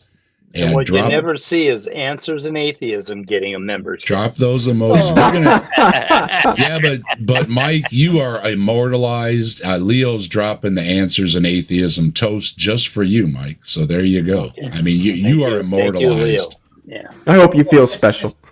I do feel pretty special. Yeah. And yeah, everybody. Isn't your channel a brand channel? Because that's what I also have. Like, I could never, this account can never get a gifted membership. Why? Because it's what kind of channel? A brand. Like, Brand? I log in with my real name, but then I made a separate YouTube channel on there. Okay. And that, I don't know. so yeah. Yeah, maybe. There we'll are see. We'll reasons get. why Well, you would not be able to. All that means. I all still that feel means- bad. All that means, Mike, is that you are special. No, I still feel bad. not in I the still way. feel like, yeah. Everybody enjoy the emojis, and you also get access to seeing my videos before anybody else, and member streams like I've tried to have a couple times now, but I haven't quite figured out how to make it members only. So everybody was there, but I'm going to hit the right button one of these times. And to have the member videos and all that kind of good stuff, as well as the great emojis. We've got a great assortment of emojis. And again, nowhere else are you going to find answers in atheism on toast. So thank you very much, Jedi. Did anyone else notice that this guy goes and talks to thousands of atheists, but he doesn't believe that atheists exist? Wow. Strange, isn't it? Yeah, it's odd. Yeah. Well, it's that they are so cold atheists. Yeah. Yeah, well, you know, They, just denying they're God not in real unrighteousness atheists. or some shit, right? Yeah, no. Yeah, he's converting the non-existent Or some atheists to agnostics.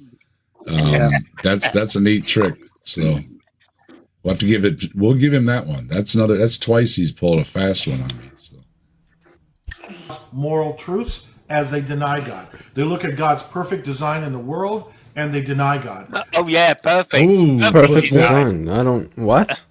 Against what? Right? Against what do we have perfection? Right? what standard are we talking about? Windmill. That perfect design that sent a tornado through, like, what was it, Missouri and Kansas, or Missouri and Arkansas, and killed like 9 people or something like that. That's such perfect design. Yeah. That's great. Everybody loves big windy boys coming through and just killing people. That's so fucking. That's the greatest. I love it. It is indeed. You know what is only something better than that, Leo? Would be Tilting Windmill gifting 5 captive desk memberships. And you know what that means?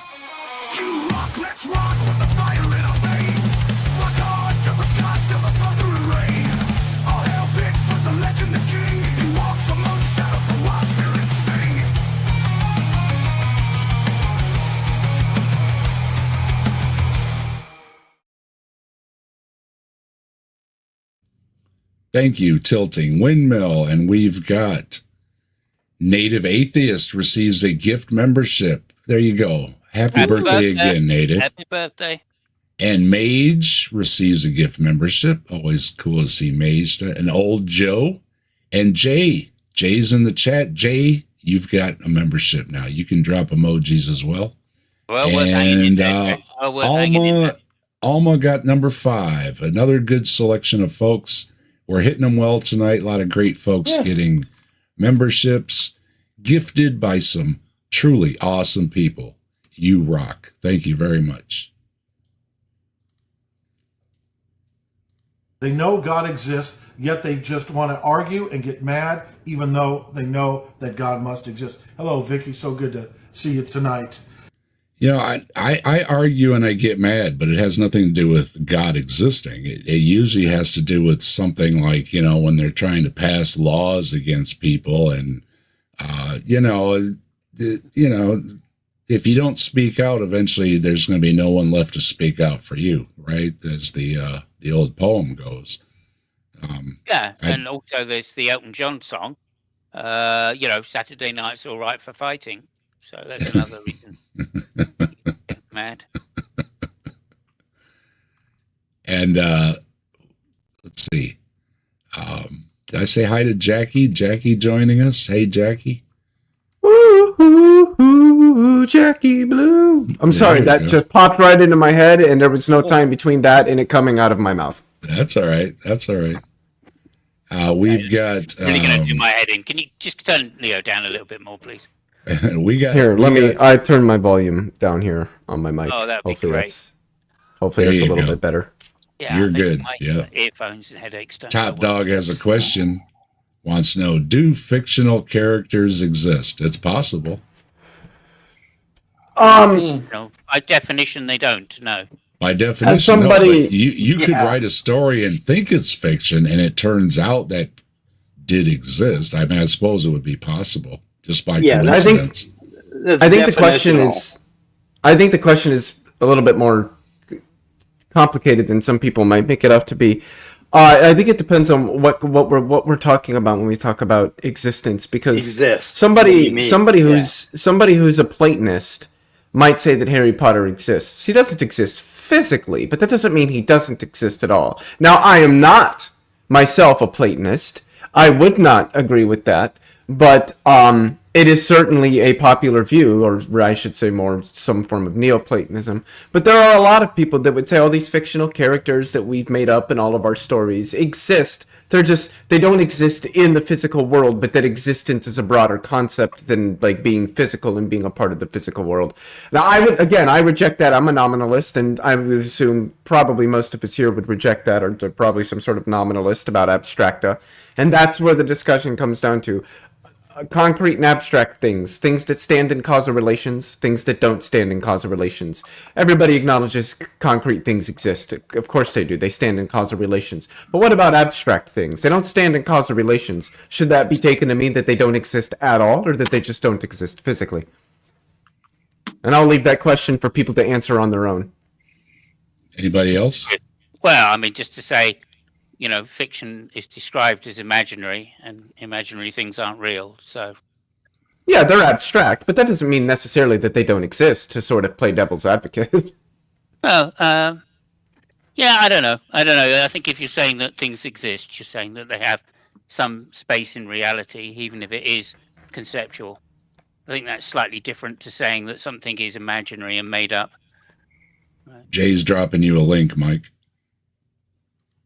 Oh.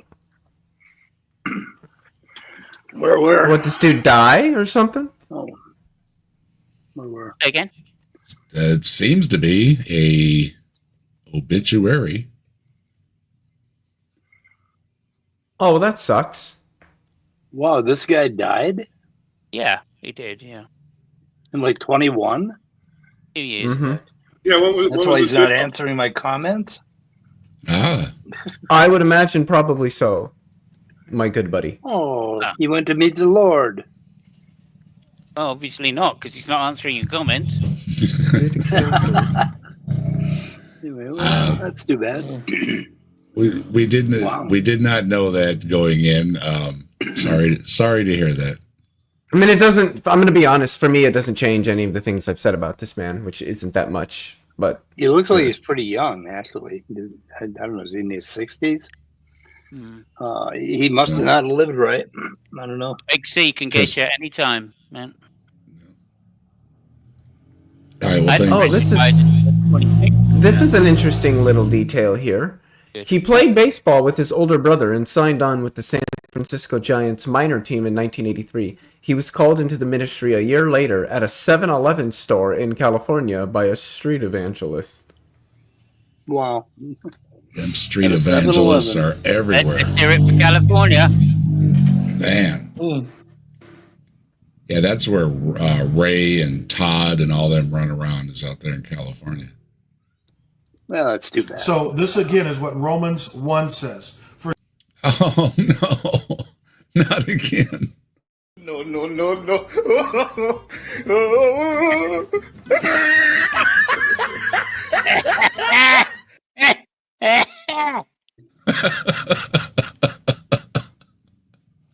I'm sorry. We're not going to think about the other things. It's still funny. It's still funny. Since the creation of the world, His invisible attributes are clearly seen. We know that. Hello, Mark. So good to see you again, my friend. That's three. Well, I let him slide on one. That's 4 times that he said it. Clearly seen, being understood by the things that are made, even his eternal power and Godhead. So they are without excuse, because although they knew God, did you catch that? They did not glorify him as God, nor were they thankful, but became futile in their thoughts, and their foolish hearts were darkened. Professing to be wise, they became fools. And that we're reviewing this guy in memorial, Jackie. Can I say it's in memorial, for his many years of dedicated evangelism. We're doing a review in memorial. Can I say something about this as well? In 1998, while witnessing, Mike and 4 other men were arrested for handing out religious leaflets on Fremont Street in downtown Las Vegas. Mike and the others were arrested, handcuffed, and hauled away in a van. They were strip searched, booked, and jailed for 24 hours. Somebody was pissed at God that they were charged with pedestrian interference and held on bail. Go ahead, Leo. ACLU agreed to defend them, or him. So anyway, cool.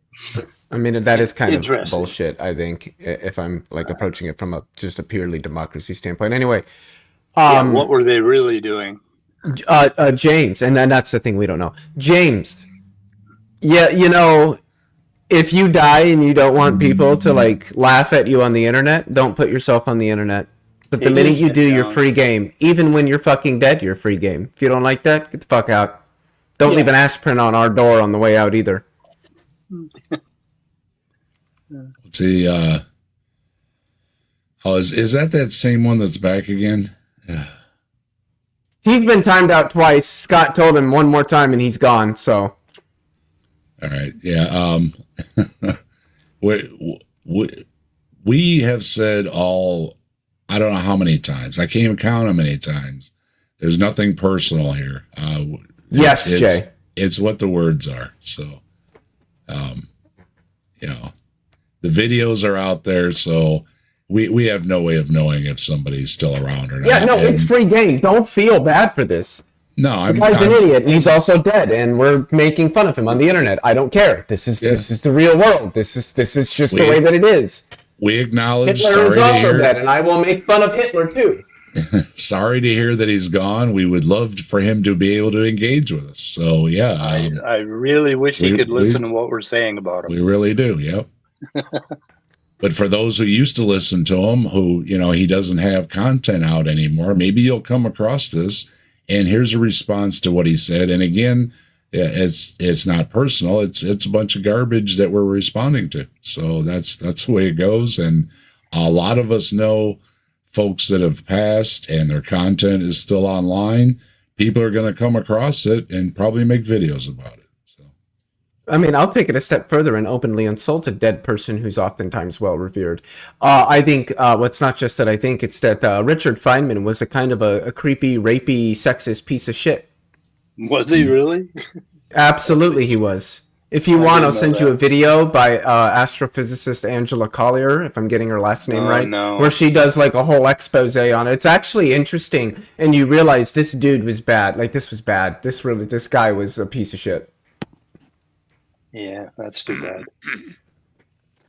That's what you see when you talk to an atheist. Does that mean you should lash out? You should look into Schrodinger as well, then. Yeah, he was a literal pedophile. He fucked little kids. Little girls, yeah. Mother Teresa was awful. Yeah, a lot of people. Yeah, everybody knows that. Everybody knows Mother Teresa was not a good person. Yeah, and it's, just saying, are there any good ones left? Yeah, they're no Mother Teresa or something like that. Albert Einstein. Oh wait, he was Jewish. No, I kid. I joke. Yeah, That's a joke. That's just a joke. It's just a fucking joke. Just playing Minecraft. We're just playing Minecraft here. I think Isaac Asimov is still pristine. Isaac Asimov. What was that? Because I've turned everybody down. Well, I've had to turn everybody down because Leo's so high. I think it's just your headphones, buddy. I really do. I had to turn I think everybody you got your down. headphones turned too high up. Yeah, I don't think I turned my headphones down. Anyway, Isaac Asimov's still my hero. I hope the hell nothing comes out about him. Oh dear. I'm proud of my guy, my idol in physics at least. That's Sean Carroll. Sean Carroll's clean. He's just a goofy guy who likes to do physics and teach people about it in books and videos on the internet. Everybody knock on wood. Yeah. Yeah. I swear to God, if I find out that this motherfucker, when he was at Lake Caltech, did something, I'm gonna find him. I'm gonna slap the shit out of him. Purple nurples. Like, God, will these people just please keep it in your fucking pants? I mean, Jesus Christ, isn't it that hard? It ain't that hard. And get angry at them, even if they're angry at you, and be mean back to them? No. Yes, there's a place to have a robust proof for God, to push back in a sense of being firm and understanding and yet patient, because that's a fruit of the Spirit, peace and patience, right? And loving, right? So we do that. We have to utilize all the fruit of the Spirit as we discuss these issues with atheists and understand that they do know that God exists. So that there's a problem there. It's a sin problem. John Frame, he said it this way: the unbeliever knows enough truths about God to be without excuse and may know many more.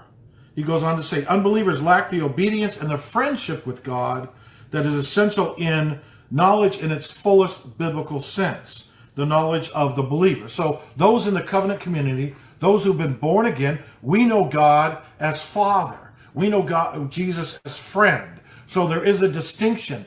Yet the atheists, even though they hate God, they're not within the covenant and the promises. They're not born again. They're not regenerated. They do know rationally. I had something to do with hating God.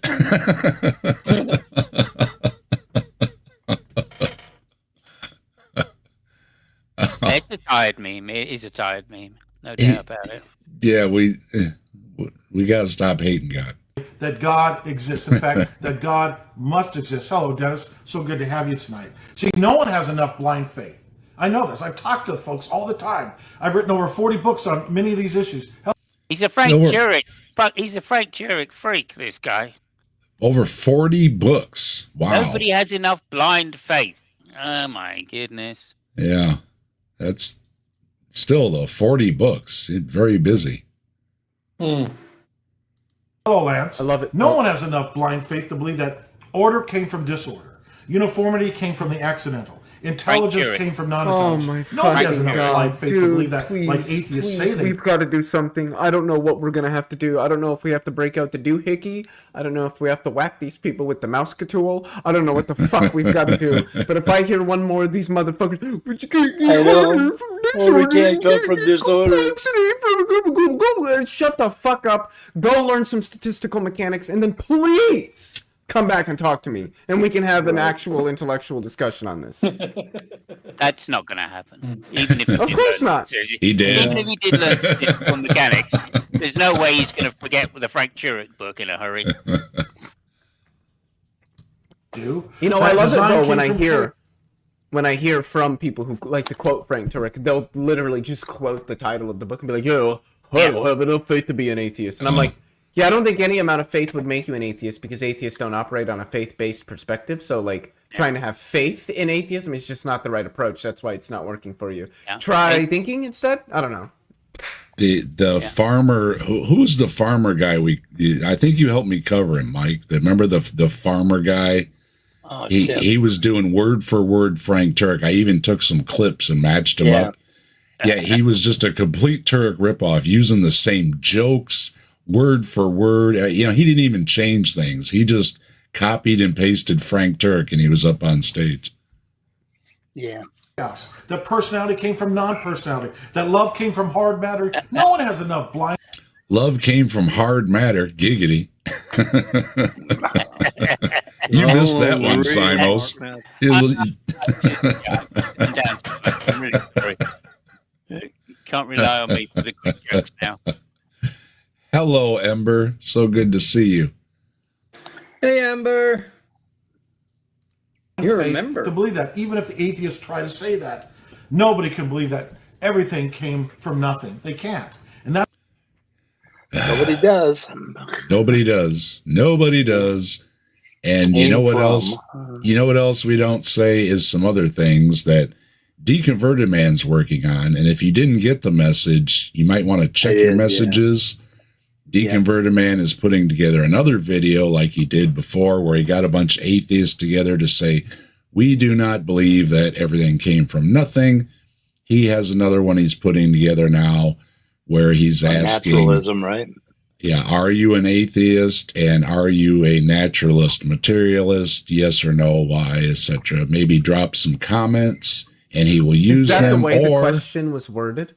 Was the question physically worded as naturalist, materialist? Let's see, where the hell is it? That's like going over to your friend's house, noticing they have a dog, and going, "That is such a good-looking dog animal." It's about associating atheist automatically that you're a naturalist or a materialist. Yeah, which clearly isn't true. Yeah, well, he's talking to the wrong audience here, because most of us are naturalists. So. Yeah, there you go, Leo. You can give your response and send it to Deconverted Man. Just so you know, he's got a post up on his community tab, and it's got a lot of tags in it. So, yeah, he wants a lot of folks to respond. So if anybody's interested in responding, check out Deconverted Man's community tab. He's got a post. You can respond there and or email Deconverted Man. I think it's one Deconverted Man. Or Deconverted Man 1. Hold on, let me check. Well, let me just say this while you're checking. Be very careful and remember the story of P.C. Myers. Or BZ Myers, I think his name is. PZ. We don't do Z here. We don't do Z here. Whatever. I was translating into British. Yeah, that's people that were academic. It's Deconverted Man, all one word, and then the number 1. So Deconverted Man 1 at the Gmail, and you can send him your comments or a video clip answering him, and he's going to put it all together. Okay. And I'm reading 3 books right now about how order comes from disorder, and 2 of them are layman books, and one of them is extremely dense physics. So. Absolutely, chaos theory. I call you said something about books. Books, yeah, books. What books did you get? Introduction to the Complex Theory, to the Theory of Complex Systems. What's the other one? Notes on Complexity, and the other one is How Nature Works, Complex Systems. So two layman's. The Science of Self-Organized Criticality by Purge, his name is. The Theory of Complex Systems.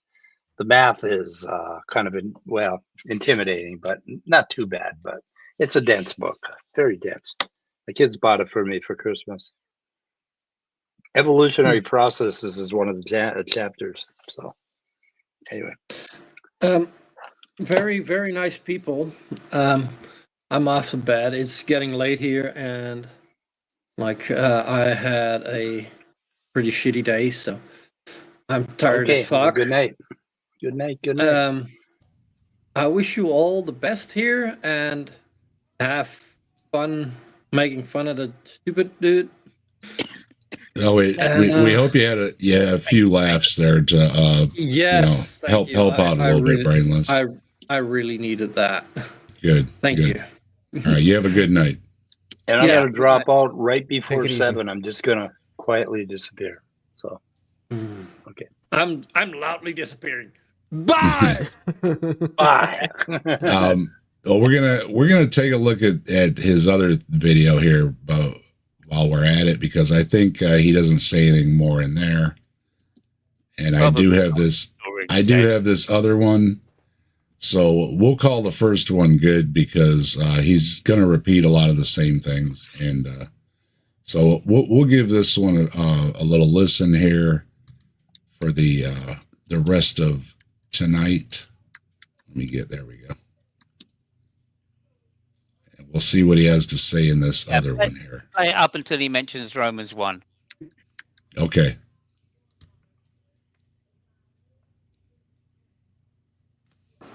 Friedrich Nietzsche was a powerful atheist. He's a guy that coined the term God is dead.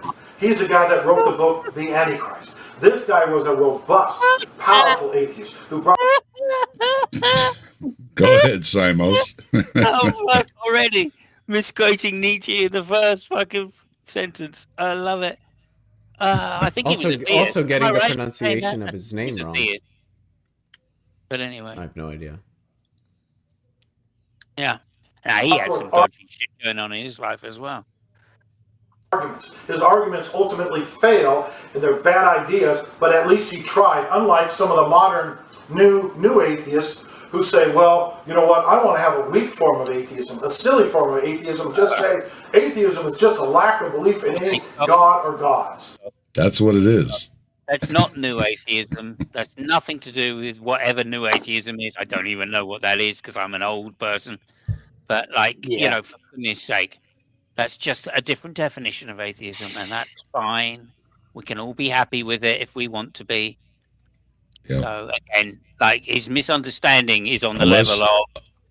Unless you're the unnamed one, and then then it's gonna get deep. It's got a God-sized misunderstanding of just about the entire subject. So, oh well.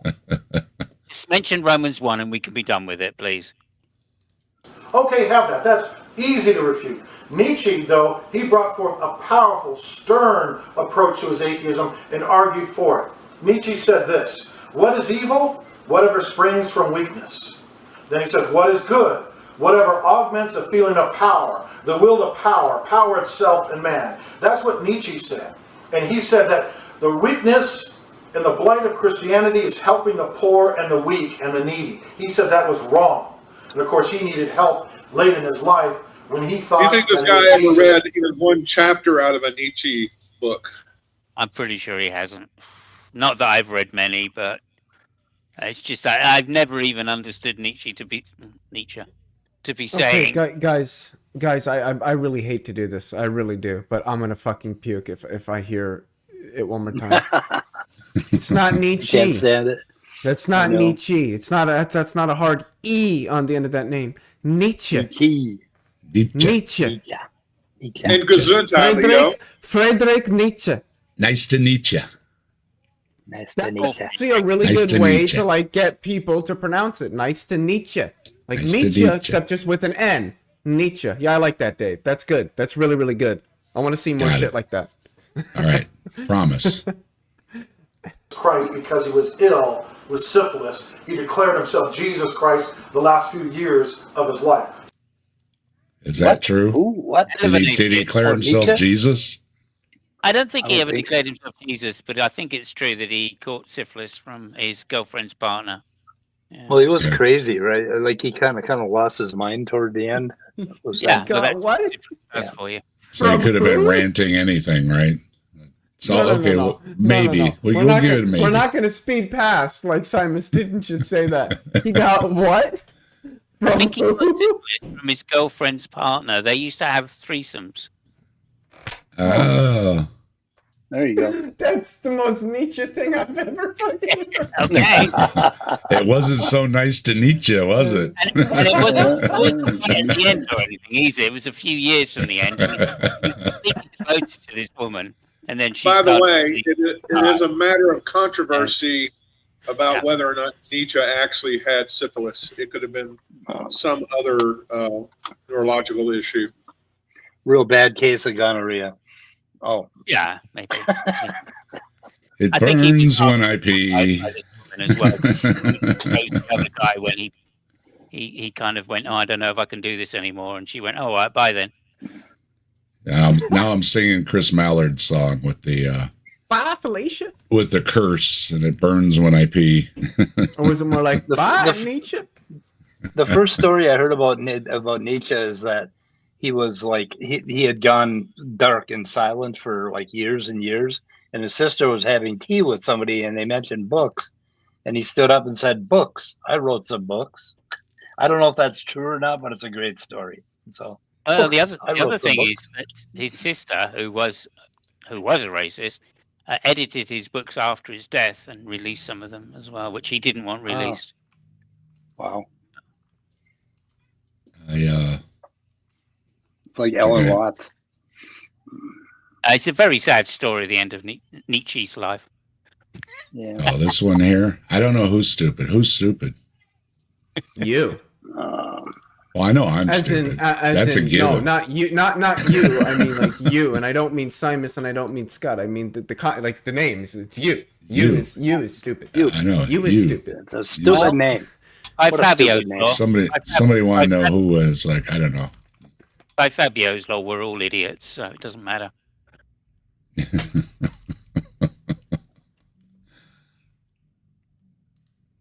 Oh, dang it. On his TV, he has to change the channel every time. Every time within our ministry, we try to provide and give as the Lord leads. Thank you so these policies in the past. Wait a minute. Dude, It has to shut down the light positions.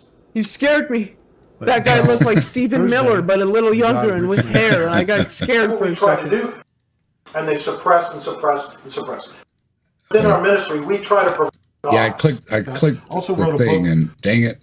Positions. I just want you Hold guys on, to know, hold on. though. So much for his atheism.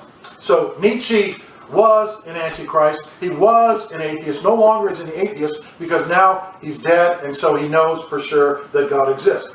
Oh yeah. There you he go. does. Now Yeah, he you do knows. too. We say the same thing about you. He sure found out, huh? Oh, Dave, that's fucking great. I love dark humor like that. I'm sorry. I don't care. Call me what you want, but that shit's fucking funny. So within this video and within our ministry, we try to provide and demonstrate the certainty of God's existence. Spiritual certainty, mental certainty, as well as psychological certitude, rational assurance, and logical certitude. That's what we try to do. That's what we aim to do. And we have hundreds and hundreds of videos on that, including this program today. See, nobody in their right mind has enough blind faith to believe, to honestly believe that order came from disorder, that uniformity He's doing came it from the again. accidental, that intelligence came from non-intelligence. I mean, nobody has enough blind faith to believe that. That design came from chaos, that personality came from non-personality, that love came from just hard matter, that something came from nothing, or as some of the newer New Atheists say, everything came from nothing. Nobody has enough blind faith to really hold that. It's silly, it's a bad idea to even try to hold that idea that everything came from nothing. And of course the DNA Except God code, came from how nothing. can a code Yeah. come without a code giver? It seems impossible. So Romans 1 tells us, There you go. How'd you get a code then? How'd you get a code without? No, no, no, no.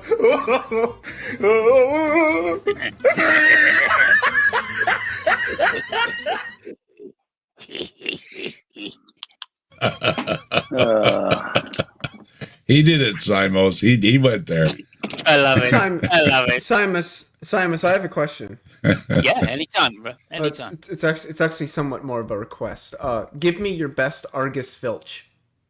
I don't know who that is. Sorry. Oh my god, the guy who. So have you seen any of the Harry Potter movies? No, I haven't. Damn it! Have you watched Game of Thrones? Yes. I'm watching Give it me now. your best. Hold up. Give me your best Walder Frey. It's literally the same guy. They're the Oh same god, actor. no, I binged watched it, so I don't know who that is. Sorry. Ah, Jesus! I don't know. You're talking American actors and shit. Because you did that laugh, and then when I heard that, I was like, in my head, I was like, Yeah. it's either Argus Filch or it's Walder Frey. Because as people who know the characters, they're the actor is the same. I see. Well, either way, you nailed it, Simos. Thank you. It's actually I did that after there's a British guy who is in all of the Carry On comedies. All right. And, There you go. this is kind of. Can I ask a quick question for somebody in the chat? Would that be all right? Because I'm a little confused by what they said. Yeah, go ahead. So Nimek, I'm not really sure how that's pronounced. I don't know Me how neither. we're doing the I there. They said I'm agnostic. God is a myth to me. When you say that God is a myth, are you stating something along the lines of God is imaginary, not real, or not existent? Because if so, and then you believed that, that would be atheism, belief that God does not exist. Whereas agnosticism is suspension of judgment on the proposition, where one neither believes nor disbelieves the proposition. Anyway, we can continue. That was my question. Okay. Yeah, no problem. I was agnostic when I was a baby. I was saying, I was looking for a response. It says, no, it's not. Oh, well, I don't know. I don't know. Well, what there that you go. You're refers to. wrong, So it's Leo. not referring. Well, then I don't know what it means to say God is a myth, because like myths are things that aren't real. And if you don't believe that God is not real, I don't know why you would think that God is not real. Definitely myths are fictional stories. Yeah. That atheists know that God exists, but they suppress the truth and unrighteousness. They see all this evidence, they see all the proof, but they deny, and they suppress and suppress and suppress. How is it? It's like this guy. Say there's a black guy who's a racist, but he says, oh, no, I'm not a racist. Just like the atheist says, no, there's no proof for God. You know, there's none of that. I really don't believe in God. I really don't believe in God. Picture a racist who says, I'm not really a racist. I'm not really a racist. And he's black, and he walks down the street. And every time he walks down the street and there's a white person on his side of the street, he crosses over. Sound familiar? It's the same thing he did with the woman story. I use 200. Every time I he use sees a 200 calories a day suppressing God, and I can eat more, and I think it's kind of fun. So it takes energy to suppress God as hard as we suppress God. It does, yeah. Yeah. Yeah, I thank God every day for being able to suppress God every day. To suppress him, right? Yeah. And God is the ultimate atheist because he doesn't believe in himself. Yeah. After this stream, I'm going to be suppressing him all night. Well, it's good to know that God has joined our side in not believing in himself. Yeah, that's the other thing. I enjoy it. I enjoy very hard suppressing every now and again. Oh yeah. Ember's not suppressing enough. What's she say here? Ember says she needs to suppress God harder. There you go. There's nothing like it. Leo, Dane just subbed to you. Who? Good. Dane. Dane, the dark light. Okay. Okay. Their name must be Dane. I like that name. That's a cool name. Yeah. Dane. Just that's those one syllable words. Daen, I think it is. Ooh, and it's even a non-traditional spelling. See, that makes it even better. Oh, he's very non-traditional, Leo. You'll love him. Oh yeah. Is that sarcasm? No, it's he's very he's got his own thing. So he's very. How do you mean he's got his own thing? Like what? He has his own views about religion and reality and all kind of stuff. Yeah. Is he religious? Like maybe a deistic, non-Abrahamic theist, right? Yeah. Oh, so he's just like a general theist. Yeah. Well, that's way more respectful than believing that magic happens. I had him on my channel. At least for the most part. Yeah. When was that? When did I have him? Shit. Yeah, okay. I'll give you a link, Leo. I'll put it out in general chat. Okay. Had a really good conversation about spirituality and a whole bunch of other stuff, and not far from agreeing with him.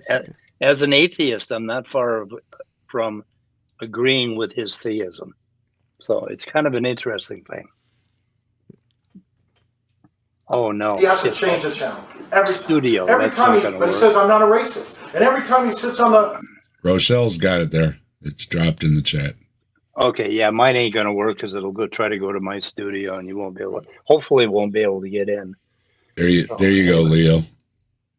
Thank you. Thank you all. Public bus, and a white person sits next to him. He's got to move, but he declares, "I'm not a racist." He may say that, but his actions betray his actual belief. And atheists know that God exists. Why? Look how moral they are. Many atheists are. Oh dear. Thank you. I guess again, right? Look how moral we are. Wow. Okay. At least it's been noticed, unfortunately. Yeah, I just want to not sin. That's all you atheists want to do is not sin. I guess we're not. I guess we're behaving ourselves pretty well. I mean, Well, this is another Frank Turek argument, of course. Not that it originates with him, but it's one that Frank likes to make has made several times in debates, right? Yeah, if you're an atheist, you can't have any morals. You don't have a standard for objective morality. Yahweh or the highway. How you doing, Zaravok? And I think I saw somebody else stop in. A lot of folks in the chat. Hello, everybody. If I missed, Previously Delicious. There you go. Previously Delicious is here as well. Oh, that's a name. Okay. Yeah, I was checking, make sure. Okay, let me scroll back. And Mithras Revisited. There's all kind of folks. Wow, the chat is very busy. Nice to see everybody participating. I am trying to keep up on them. There's a lot going on here. Deviant Outcast, how you doing, buddy? Thank you for the sub as well. I appreciate that. And Deviant Outcast, Deviant, you got a membership earlier, so you can drop emojis there, Deviant. Welcome aboard. And I saw Ember dropping emojis.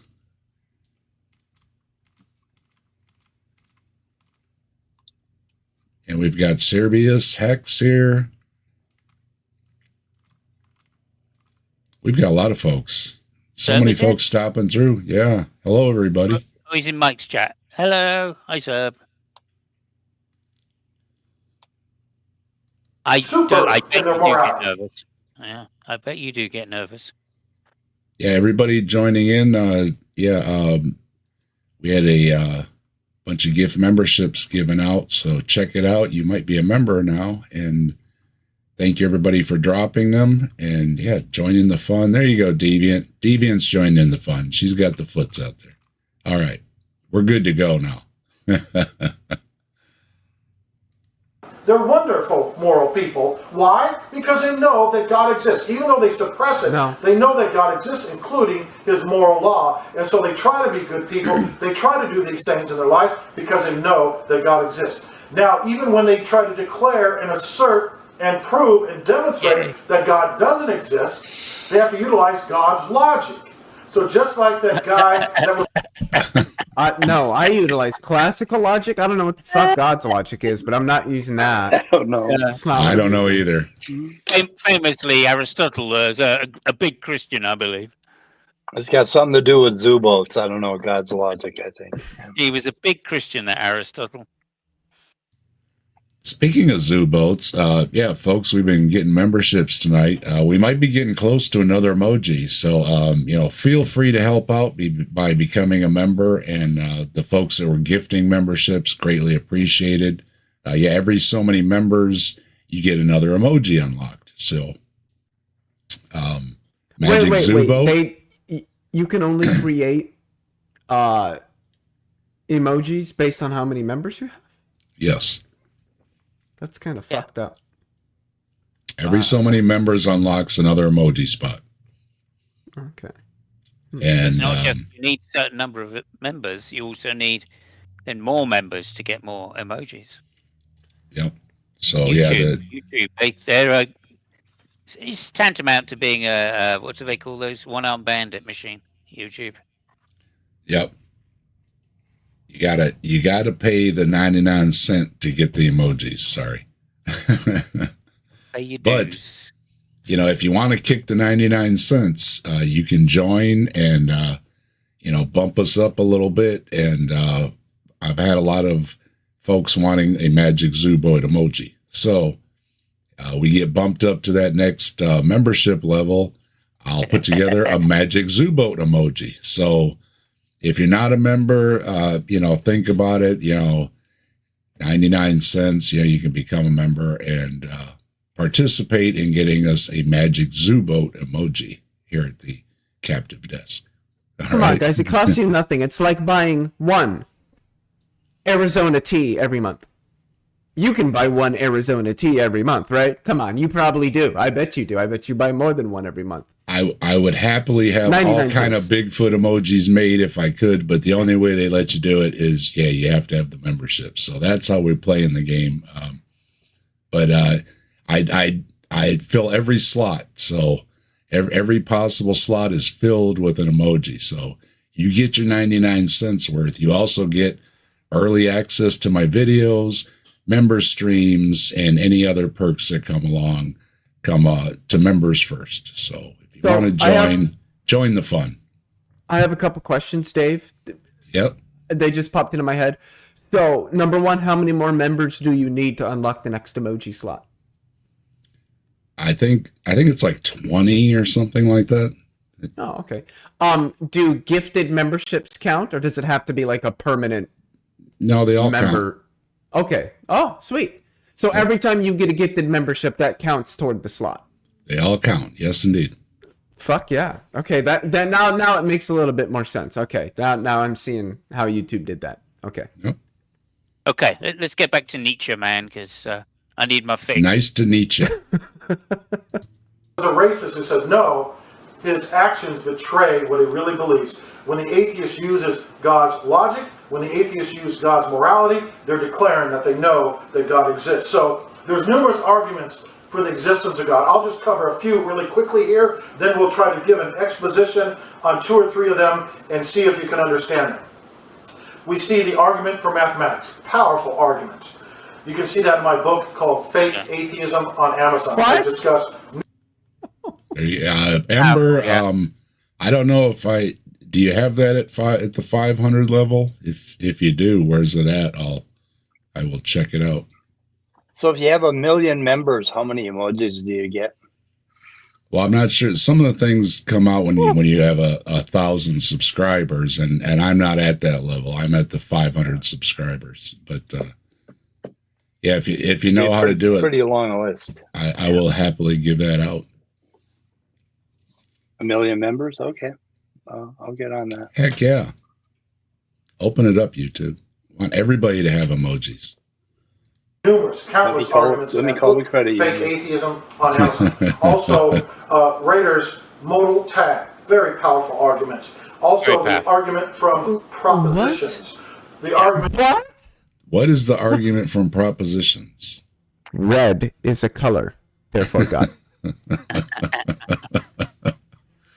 I just shit my pants. True. Unless there's a God, nothing can be true. I think that's the argument from propositions. The argument from math is very powerful because it basically just like raises God to an exponential power. So obviously that's quite a lot.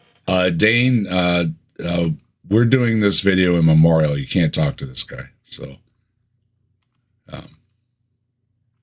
Mike was trying to, and it looks like that's not going to be possible. He has crossed the rainbow bridge. So right, if he does respond to me, then I'm going to become a believer. If he does, there you go. If he responds, Saturday Night at the Atheist might have to change its name. That's right. How is this name pronounced? It's in live chat as if you're going to super chat yourself. Which name? Is it Shay Revoke? Zay Revoke? I don't know, because the X makes so many fucking sounds. I don't know. Shay Revoke is the coolest. Okay. Shay Revoke. Okay. That's pretty cool. I love dogs don't taste like peanut butter, therefore God. So there is an argument for propositions. Shit. The Augustinian argument from eternal truths, or the argument from abstract objects. And I don't know what the hell. I mean, it's just it's long. So anyway. Amazing.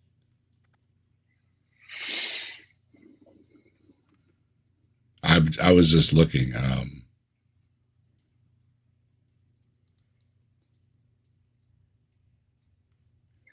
Necessarily true propositions, therefore God. Propositions are inherently about something, therefore God. Yeah, all intentionality ultimately resides in minds, therefore God. Blah, blah, blah. Blah, blah. You know, it's funny how much we hear about minds not requiring matter to exist, and we've never seen a mind that didn't exist without matter. It's just strange. Yep. Funny. We talked about that just the other day. And funnily enough, and in the very same breath, I can see you've called yourselves Havid Doom. Or Doom. Yes, I have. Which is the argument, right? Hume's argument is exactly about frequency. I have seen minds exist without intelligence. Yeah. I mean, it's like saying all black people are at least 9 feet tall and then not observing a single black person that's 9 feet tall, but somehow believing that all black people are 9 feet. Like, you can't make the claim and then, like, that's never been seen or observed. We don't even know how it would work. And then, like, say that the claim is valid and it has meaning. I think that's an argument from basketball. Yeah, it is. Yeah. I don't know. I'll have to look, Ember. I don't. I'm not seeing anything in there. Let me see.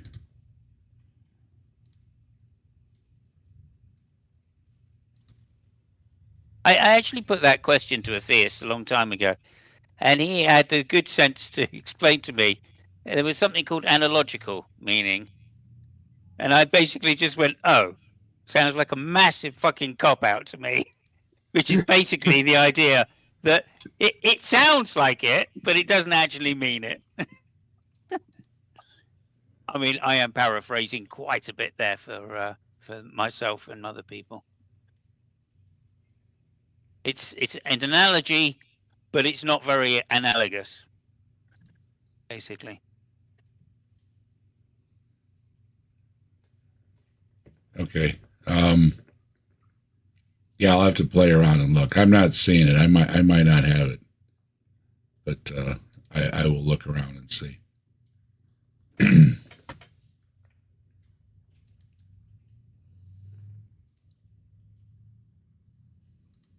From truth. That one I'm going to try to cover today. The argument from truth. Also, the transcendental argument for logic. The evidential argument for the argument from truth is just not an argument, it's a claim. So it's a claim from truth, if anything. Okay. Also called the ontological argument, maybe? I don't know. Bit of a humorous philosophical joke there for you.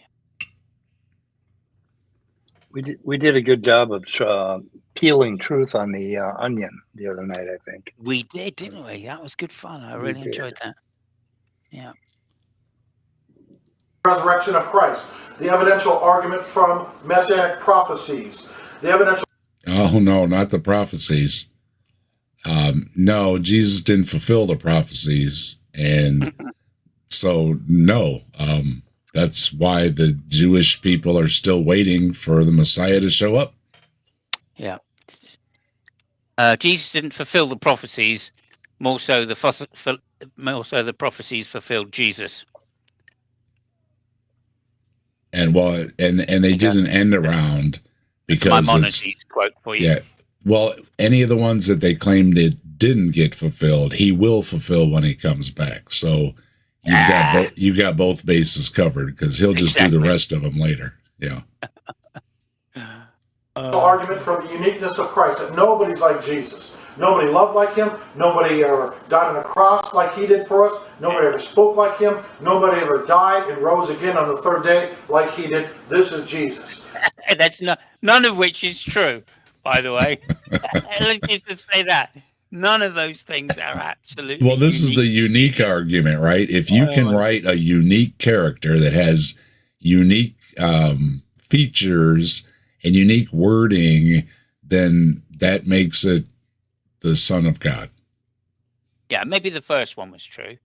I don't know. I mean, in the Gospel of Mary, she was quite happy with Jesus, so he may have had a larger member than most. I don't know. In the book, it does say something. It's all about how you use it. It's all on how you use it. So. It says something about the size of a donkey and coming like the semen of a horse or something. I may have got those two mixed up. Somebody was, very descriptive on that one for sure. Yes. Where's Nitty at? That's that's Nitty's specialty. Johnson's in the Bible. The transcendental argument from causality.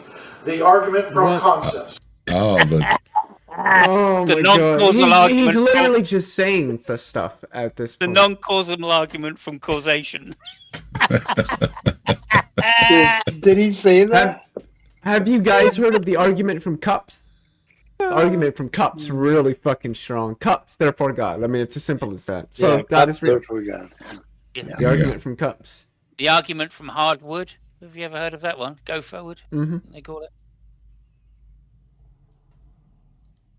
Taylor's ontological argument, and on and on and on it goes, including the argument for moral absolutes, which we're going to cover later. So, one of the main points... He just proved God. Like, does he think all he did is pull the argument from arguments? Well, I've got a lot of arguments for my position, so my position must be correct. Well, no, because all your arguments are really bad. So you can have as many as you want. Yeah. And if your arguments are that good, you should only need one, like atheists have had for the last 1,000 years, the argument from evil. And also, but so I was going to say something there, which is like most of those arguments aren't in fact arguments; they're just claims. So I think that's probably the one they need. If they had one argument, it would be the argument from claims. I think that would be the name of it. Anyway, carry on. Understand that God must exist, that life does change. We can see that in our own lives, that if you're 10 years old, look at yourself when you were 6, you can see you're changed. If you're 25, look at yourself at 15, you've changed. We know that everything in our world changes. Evolution. Therefore God. Yeah. Therefore evolution. Yeah. Oh, sorry. Yeah, I got kind of lost on where he was going with that. The argument. Yeah, but we know why things change. I don't know if he understands that. He's literally confusing the argument from change, which I think is Aristotle's argument from change. Got DeFreak stopping through as well. Hello, DeFreak. How you doing? David Bowie, therefore God. Now I love that one. Freak. There you go. Freak. We don't always agree. Yeah. Now, Freak and I don't always agree on things. All right, but Freak. That one I agree with. Yeah. We're gonna have to give you that one. Seriously, that's a good one. David Bowie, then God. Yeah. Or then or therefore God. Yeah. Okay. I'm gonna have to think on that one. Really. I mean, that one will make me think. That's a good argument. Have you guys heard of the argument from letters? P, Q, R, S, therefore God. Ah. I hadn't heard that one. Yeah, that's a good one. You should write to him. Oh, wait a minute. You can't. Oh, I see. Changes. Think of all the new technology. Think about all the things in your life. We no longer hardly ever use DVDs anymore. We don't use many. We don't. What happened? We hardly ever do. That's right. Yeah, times changed. You know what else I don't use a lot of? It's my VCR tapes. And even less is my cassette tapes. I don't even know if I have any cassette tapes anymore. What am I doing? What am I doing without my cassette tapes? My 4-channel Quadrophenia by the Who 8-track cassette. I haven't used that for a while either.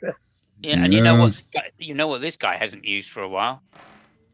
Any new matter created in his brain. Oh, I thought you were making like a limp dick joke or something. I missed that. Well, yeah.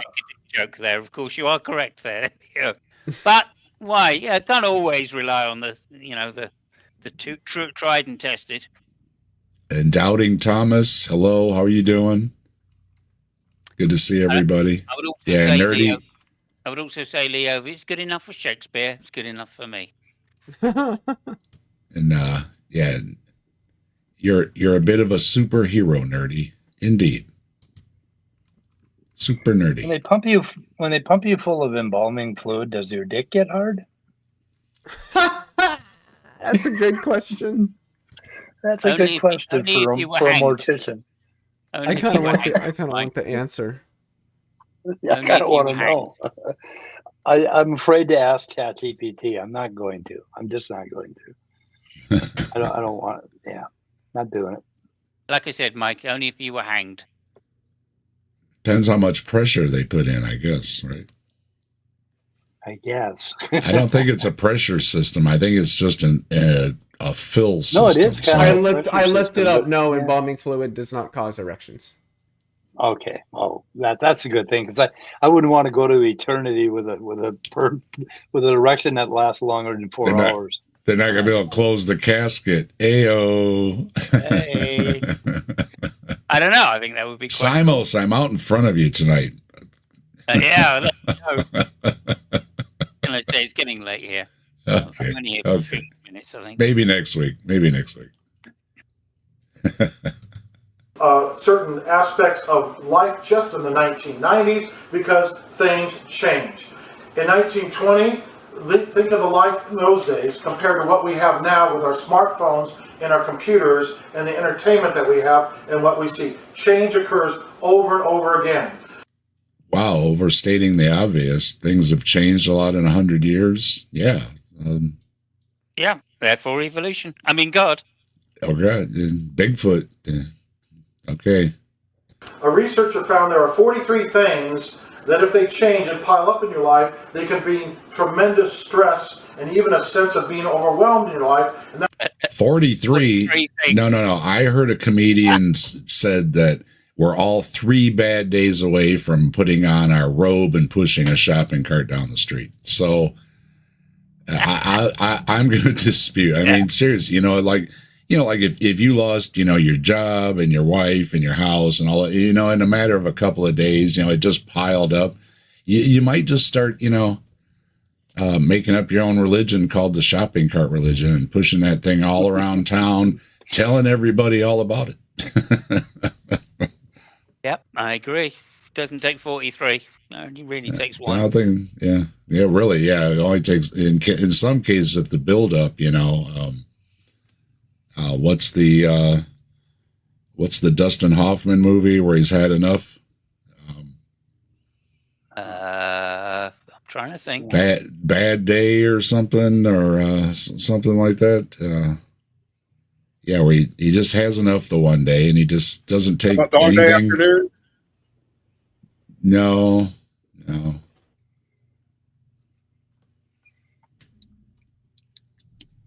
Have a type of way while we talk about it. I was thinking of the first thing that came to my mind was the Mrs. Robinson one, whatever that one's called. Yeah, I want to say Breaking Bad, but it's not Breaking Bad. It gets into more and more trouble as the day goes on. Marathon Man? Are you talking about Marathon Man? No. I'm terrible with films. So. Yeah, I don't know. Or Falling Down, shouting Thomas. Falling Down. Falling Down. That's not Dustin Hoffman. That's, Michael Douglas. Yeah. Okay, my bad. Michael. Yeah, well, I had them all. I had all these things confused in my head there. I couldn't separate them. Yeah, but yeah, the movie about the guy that had enough one day, right? That's what I meant. Well, he was already at the point. You know what I mean? Where enough things, and then it just took one more thing. And it's like, not today. You know what I mean? And he walks right up to gang members and everything else, and they're like, no way. And he's fighting back and everything. Yeah, that's One more thing is what the proverbial straw that broke the camel's back, right? And Ollie, elbows up. How you doing? That's one reason so many people fall into problems with anxiety, because so much change. So my brain chemistry changes every moment. My physiology changes every moment. The world around me changes at every moment. Everything in the physical cosmos is in flux. It's always changing. It's not immutable, but it is mutable. So keep that in mind. Okay. It went in one ear and out the other. It really did. He's basically saying not everything is immutable, not immutable, or not mutable. So, well, I think being a bit charitable, he's saying something that I would say is that reality is fundamentally processual. Reality is does not evolve on like a state by state basis. The notion of states, like physical states of a system, are entirely made up by humans. That's true. That's great, but we know why, and it has nothing to do with guts.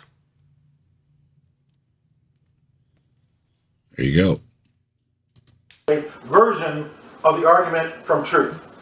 Immutable, universal, absolute, transcendent truth exists. What? What even is that? What did he just say? Immutable truth exists. What the fuck does that mean? Yeah, transcendent. That means, yeah.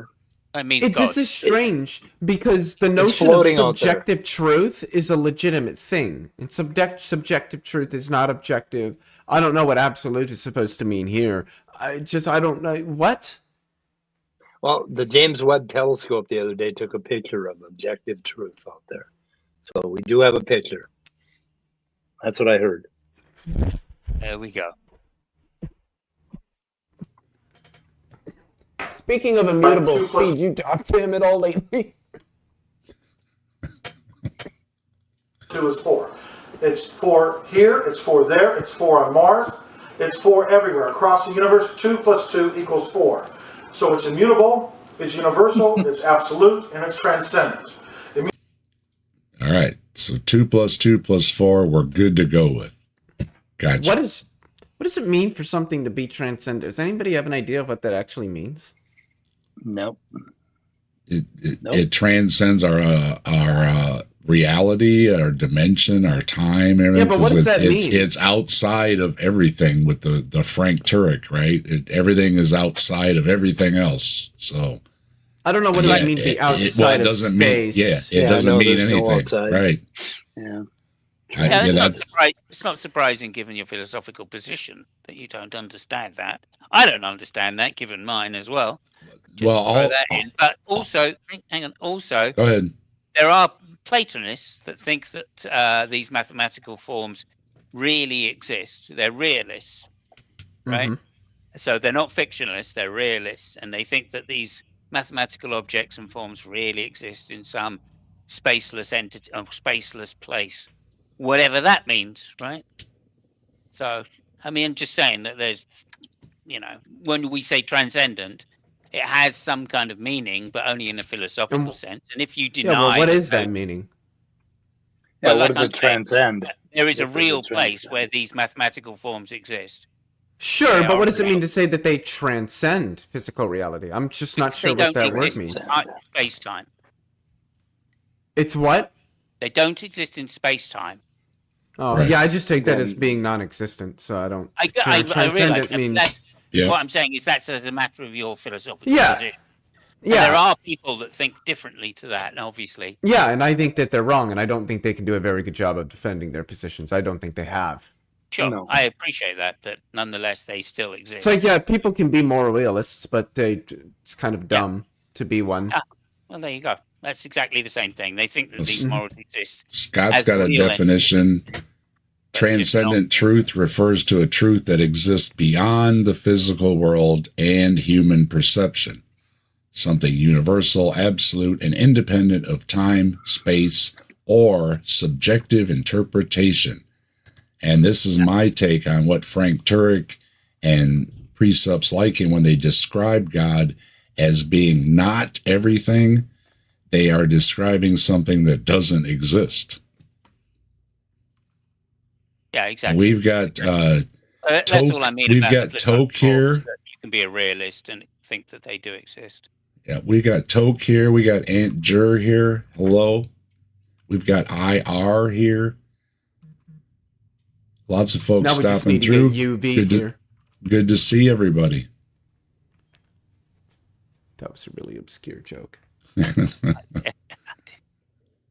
Immutable, universal, absolute, transcendent truth is ontologically greater and loftier than the material cosmos and the human mind, since both are not absolutely universal, immutable, and transcendent. Well, there you go. I know, Leo. I just know, right? I struggle with it as well. Yeah, but when I speak to somebody that actually is a realist about Platonic forms, I wish Mike hadn't left. My head, I still scratch my head because, that includes atheists as well, right? Oh yeah. So, this is not a religious debate. This is, I'm not saying this guy's wrong because he's calling it God. I'm just saying it doesn't make much sense to me because I don't think anything can exist out of time and space. So, like, you know, there's no such thing as time before the universe. The universe always existed.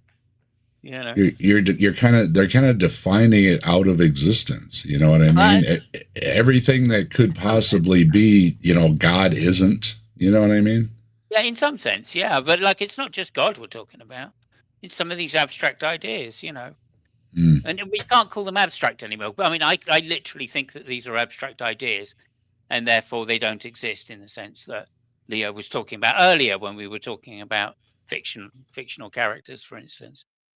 Right? But there are some people that don't even think they're abstract. They think they're real, you know. Yeah, Mike had a something going on. He told me earlier he had to drop out right at the hour mark. And that's okay because we're getting close to wrapping up things anyways. And always appreciate having Mike here. Hope you have a good evening, Mike. For instance, Leo, let me try this at you. Belgrami is one of those people. Thinks that Platonic objects are real. Yeah, and he thinks that, like, intentions are just irreducibly normative, and normativity is some non-physical, weird, magical stuff out there somewhere that does some stuff, and it's cool. And but yeah, there are professional philosophers out there who I do respect and I think are brilliant, but I would look at when they talk about some of this stuff and go, "I'm sorry, you're just gibberating at me. You're just not saying anything meaningful." It is now. Word. It is now. I'm going to use it. Put it down. Like I hear, well, but there are these moral laws that are just they're a part of the world. Well, like in what sense? Well, but they're kind of like, you know, epistemic norms. And yeah, well, I don't think that those are objective either. So, but we have access to these moral truths. It's just gibberish. So what are you saying to me? Well, I want to hear somebody in a debate with Darth Dawkins use the word gibberating. Please, please, please, someone say to Darth that he's just gibberating and see. I'm pretty sure it has. Well, something similar. I know Jack Angstreich. Never heard anybody use that word before. So, Tilting wants to know, can it really be immutable and transcendent? Well, I would just need a definition of what those terms are to be able to hash out how they would relate to each other. I'm not sure how Buddy here is using those terms. I don't see any problem with those terms being or not. I don't think those terms are either mutually exclusive. So, like, of course it can be. If you believe that the transcendent exists, then you can believe it's immutable. Why not? Numbers are an example of transcendence, as far as I'm aware. So, therefore, and they could be considered immutable. At least the idea of them could be. I don't know whether they could be. We've got a lot of people watching, so we'll go a few more minutes if everybody wants to hang out watching. We've got a great crowd watching. Appreciate everybody coming by. And of course, you know, Simos, anybody, if you need to drop off, you know, feel free. Yeah. You're always welcome. You know, okay. I've been sleeping most of the day, to be fair, so maybe I can hang on. All right. Well, we'll go a little bit more here because we've got like 40 people watching. So thanks everybody. Appreciate it. God, who is immutable, has universal power and reach, is absolute in his aseity, and is transcendent. He has the ontological capacity to account for immutable, universal, absolute, transcendent truth. If immutable, universal, absolute, transcendent truth, then God. Immutable, universal, absolute, transcendent truth, thus God. There, please. God must. Yeah, account was doing a hell of a lot of heavy lifting in that last sentence. Every single one of those words is doing a lot of heavy lifting of things I don't know what they are. Well, just that he can This account. guy doesn't have his ducks in a row. I don't even know if he's got fucking ducks, or if he has the ability to put anything in a row. That's the argument from ducks you're talking about there. I think he's the argument from ducks. My favorite. Yeah. That may be better than the cups, huh? This is why I'll say philosophy like kind of ruins you a little bit, because people say things and you're like, they just said a bunch of words put together in an attempt to explain some coherent concept they have, and you look at them and you're just like, buddy, what? Like, what the fuck did you just say? Because you realize how many things different words can mean, and how little people realize that the words they're using can mean vastly more things than what they think the word means. And then it's bad. It sucks so much. Yeah, I mean, this is one of the problems. Yes. This is one of the problems I have with people using philosophy for a start, because it takes you a long time to actually become accustomed to using the different language. Right? Philosophers tend to use a different language almost because it's technical use of the words rather than colloquial, shall we say. And people like this that are theologians, they haven't even studied philosophy for long enough to know what the technical language is about, let alone the common language that they're using. They take the same word and they will equivocate without even the slightest awareness that they're doing that sometimes. So I mean, it's just amazing how people aggrandize themselves by using technical language, in this case theological language, when they have very little understanding of the presuppositions that go behind it, which, let's face it, most people do anyway. But I'm just saying it becomes more obvious when you use it in a theological concept, because half the time they don't really understand the words themselves, or the words themselves become ambiguous because they're given, because they've changed, the arguments have changed so much over time, right? You talk about, like, the way he was using the word change earlier, right? Well, the way Aristotle uses the word change in his argument is different to the way Aquinas uses the word change in his argument, which is different to the way he's using the word change in his argument, right? So, Simos, our good friend Robin Webster is here. Hello, Robin. And Robin gifted a captive desk membership, and you know what that means. Yeah, I know what that means. Let's hear it. You rock, let's rock with the fire in our veins. Rock on to the skies, to the thunder and rain. All hail Bigfoot, the legend, the king. He walks among shadows, the wild spirits sing.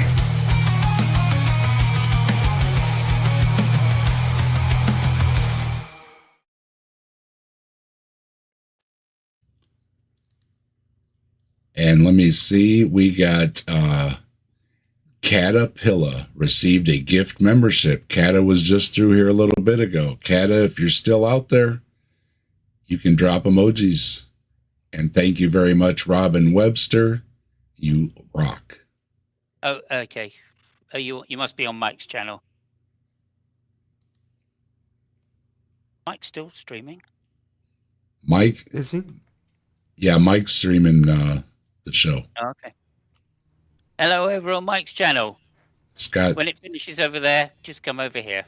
Yeah, just come on over here, Scott. Scott's got to drop off as well. It's getting that time of day. Anybody that's over on Mike's channel there, yeah, you can come on over here. We'll hang out for a few more minutes. It's just after 7 o'clock. The sun is still up, but I know all you geriatric fucks.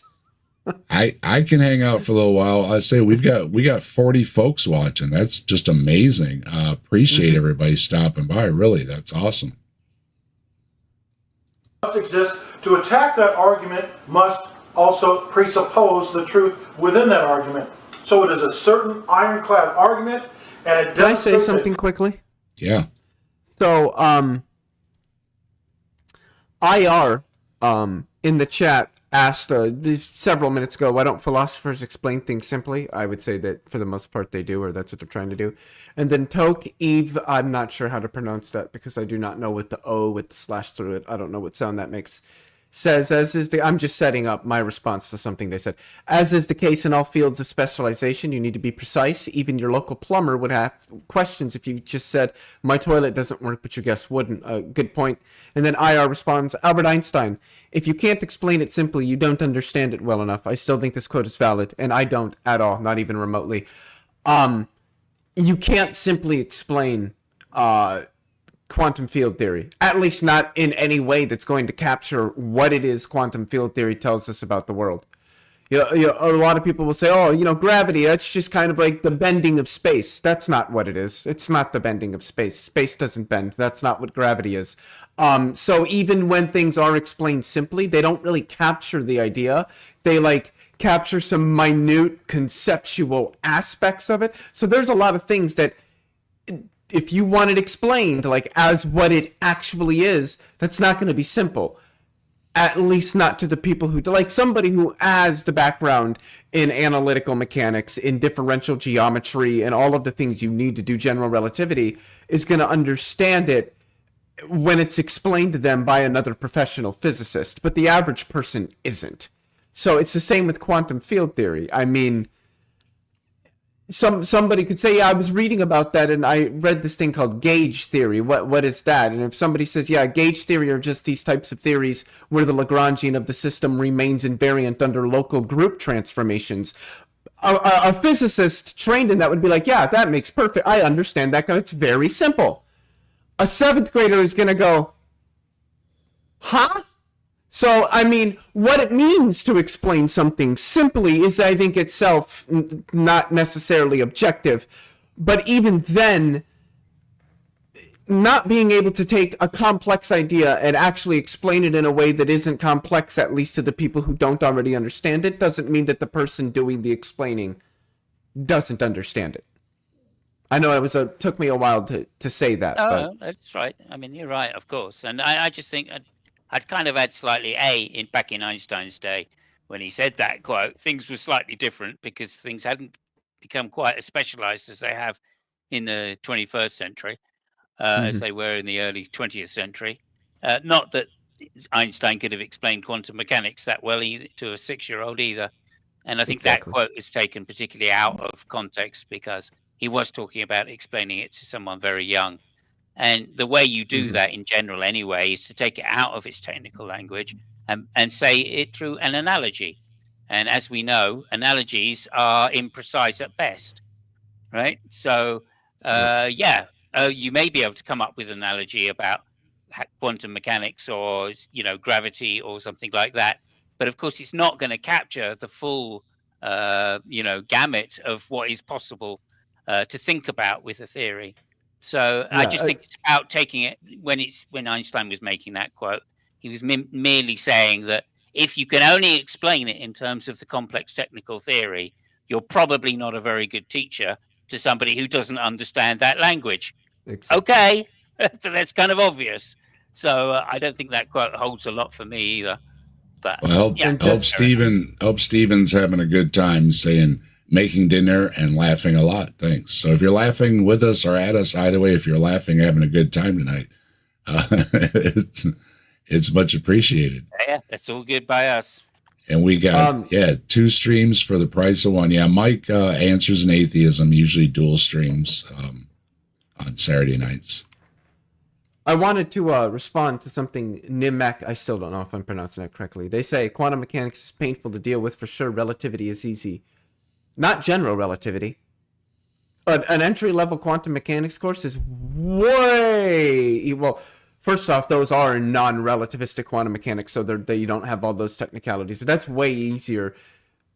Maybe on the same footing with special relativity. It depends on how advanced you get with special relativity. But I would argue general relativity is certainly one of the most difficult topics that somebody will take if they're pursuing a graduate degree in physics. And that's if they take it. If you're going for condensed matter theory or something, you're probably not taking a course in general relativity. But general relativity is quite difficult. Entry-level quantum mechanics, non-relativistic quantum mechanics, is really just applied linear algebra. It's not, with a little bit of differential and integral calculus on the side, it's really not all that hard. Maybe. Well, you got a fan here, Leo. There may be a little more to it there as well, Leo, in that I would say maybe, and please disagree if you feel like you want to. I think the mathematics in quantum mechanics is slightly easier than in general relativity. Exactly. However, the ideas in general relativity are in quantum mechanics are harder than they are in general relativity. So that would be the way I would kind of say it. Robin Webster gives the channel cred. Well, I appreciate that, and we appreciate Robin too. She was on with me last night, chatting for a little bit. Robin's been on the channel quite a few times. What's the word I'm looking for? Whether or not general relativity is more intuitive, you might say, than quantum mechanics, I think it's going to be subjective. Right. Okay. But I would think, generally speaking, pun intended, that general relativity is probably a little bit. It's not quite as intuitively unwieldy, you might say, as quantum mechanics tends to be. Yeah, that's basically what I was getting at. Jay says he went back and listened to that dude's last claim. By that logic, if he attacks atheism, then he must presuppose the truth of atheism. There you go. Oh, there you go. You got stuck in your own loop there. If he's getting aroused by talking about atheism, then it must be true, that no God exists. I just remembered when Simus mentioned something about quantum mechanics, and when we were talking about the thing before, another example of sort of this dumbing down through analogy. Maybe dumbing down is not the right way to put it. That might be a little strong or a little offensive, but in quantum mechanics is the concept of superposition. Most people will hear, oh, that's just the idea that, like a particle can be in two places at once. That is not at all what superposition is. Now, if I said what a superposition is, it's what you get when your state vector is written as a linear combination of the basis vectors of the space. Somebody trained in quantum mechanics would be like, yeah, it's exactly what it is. And that's not the particle existing at two places at once. But again, the average person is going to hear that and go, so space, and then something, you said line, and the lines combine in the, what the fuck did you just say? Because again, like, it's not, when it comes to physics, a lot of the things, if you want to really understand what it is, if you want it to be explained, sort of what this is, what it is, that you have to understand the math. And no, I don't think physics can be hard, but I don't think physics is hard. I think it just depends on how committed one is, because when it comes to math, it's like trying to play endgame content in a video game. You can't just go through the boss fight once and beat the boss. Like, you've got to fight the boss probably several times, if not a dozen times, to get down the mechanics, to understand how it works, to know what moves to do, to know all those kinds of things in order to actually defeat the boss. And math is a lot like that. You have to practice it. You have to keep doing it, or it's not going to make sense. And I think that when it comes to physics, that's really one of the big things. That's the difference between the experts and the non-experts, the technical language and the analogies is the mathematics. And I'm going to stop rambling now. Certainly, that's the case with modern physics. Mm-hmm. I mean, it's the case with classical physics as well, but oh yeah. But it more so with modern physics. Go ahead, Dave. Sorry. Must exist. So this truth grows even as you attack. Okay. It's kind of like, if you want to attack it, it's like taking a thimble of water and throwing it into the ocean when you're attempting to empty the ocean or drain it. What? It's an analogy. It's just an analogy. I don't see how it relates to like anything, but doing the opposite to what you want to achieve your goal. Okay. That's what I heard. Okay. But in a very small way, Okay. I can admit I could have missed it. Maybe you could have it right. I think David Bowie said it best when he said it's like putting out fire with gasoline. Whoever it was, the Bowie fan in the side chat, that was for you. Are they still there? Sure.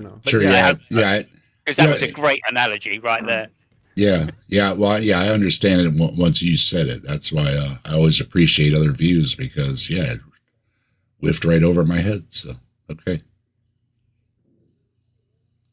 Adding more water to the ocean. Hold on, really quickly. To Oceanus Helios.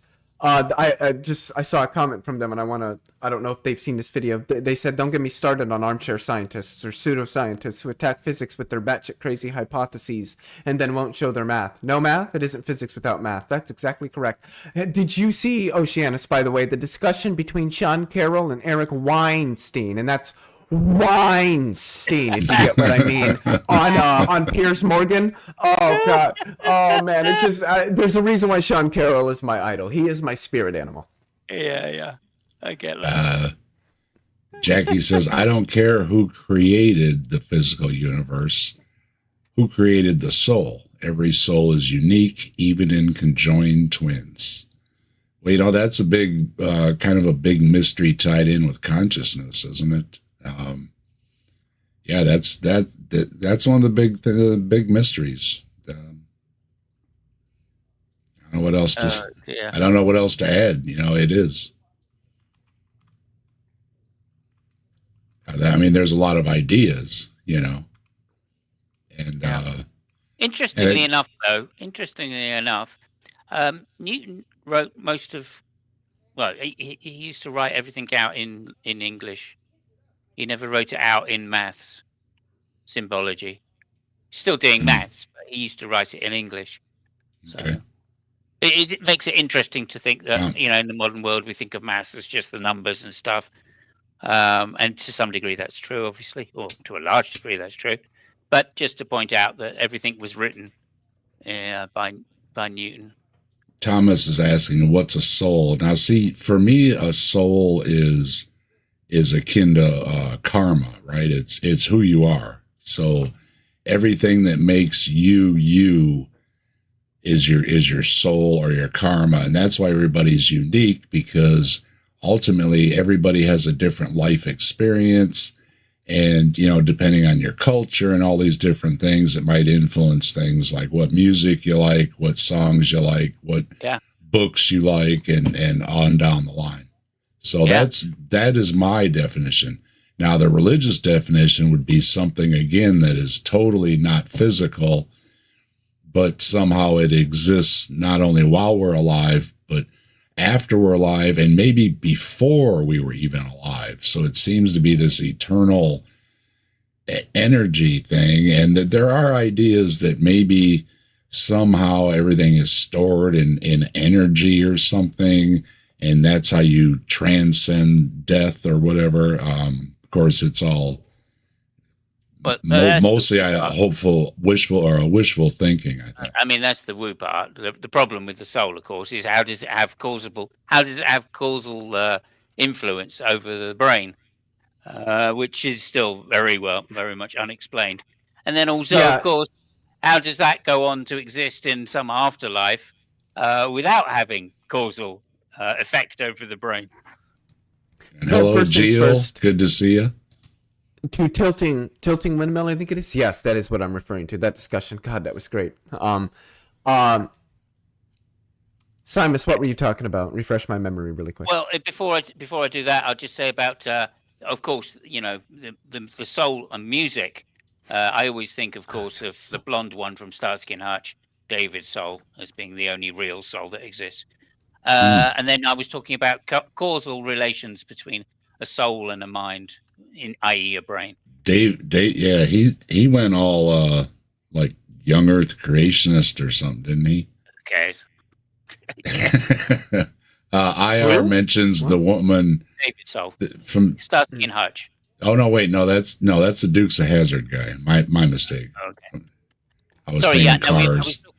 I just want to remind Leo. He asked me to remind him of this. He was talking about. Yeah, it was the soul. What I wanted to mention is you brought up the interaction problem. I did, which is in soul discussions, consciousness, what the mind is discussions. So, and as you rightfully pointed out, this problem has not been solved. Those who hold to dualism and that the idea there's a magical soul there have not solved this problem. And now it's gotten to the point that they're just rejecting that it's a meaningful problem at all. The interaction problem?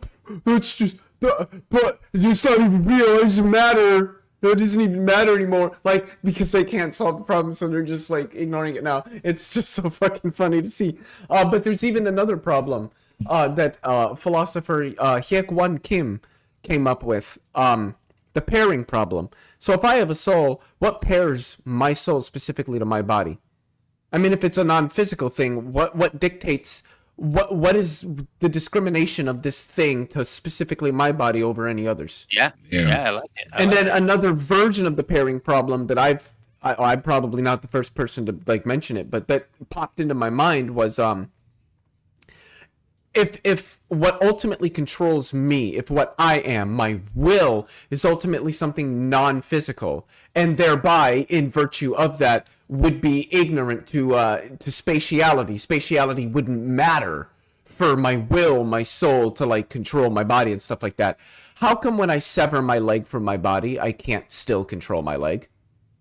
It seems that if the soul or if whatever our mind is supposed to be is non-physical, and again is not thereby restricted specifically to spatial relations, that then it could still interact with my leg, even though my leg is severed from the rest of my body. But you can't. Why not? I don't know, maybe because it's all physical, but shit, what the fuck do I know? Oceanus says, I have a hypothesis that all species of subatomic particles are folded space. Do I have math for my bullshit? Nope. So it isn't physics. It's a baseless claim. Right. And, I just want to point out to Tilting that I just tried that link and it didn't work for me. However, let me try it on this one here. Yeah, it's worked for me now. That's all right. Sorry, carry on. This is such a great discussion. Oh, God. Tilting wanted to know. I mean, it's not good for Eric, but... Like Leo, I am a big fan of Sean Carroll. So. Leo, were you referring to the video yesterday on Pierce Morgan? Yes. Yeah, Simus just got the link for it. You got the link. Okay. Calasasia. Rochelle. Thank you, Rochelle. If you're not subbed to my channel, please look you down in the description and you'll find a link there. Yeah, and have you over on a Thursday night when we do State of the Onion. Yep. And speaking of, thank you, Simos, for reminding me. Make sure you check the description for the links to folks like Simos and Answers in Atheism and Brainless and Leo. I think Leo's still in there. If not, Leo will be in there. And there's also links for The Grassman, where I do my cryptid stories, and I'm covering all the Ohio cryptids. So we're going through those and having a lot of fun with those. And there's also links for Hivesci and Bree's merch, and Bree just, what do you call it? Oh, dang it. When you model something, Bree just modeled the new tank top she's got out. It says cryptic corner across the front, I think, and then you can get your favorite cryptic on the back. So pretty cool stuff, as well as Kentucky Atheist and his affiliate, where you can get a discount. There's a code in the description below, as well as link for the ARC protest, which is coming up soon on July 6th. So if you're going to be in the area, or if you'd like to support, either way, you can get all the information at the Kentucky Atheist. We also have Carrie Ann's link down there, and link for the video we looked at, the link for the study, all that good stuff in the description. So make sure you check out the description, and lots of good stuff always in the description at Saturday Night at the Atheists. And we have, let's see, we're mostly deterministic biocomputers that place too much value on our version of consciousness.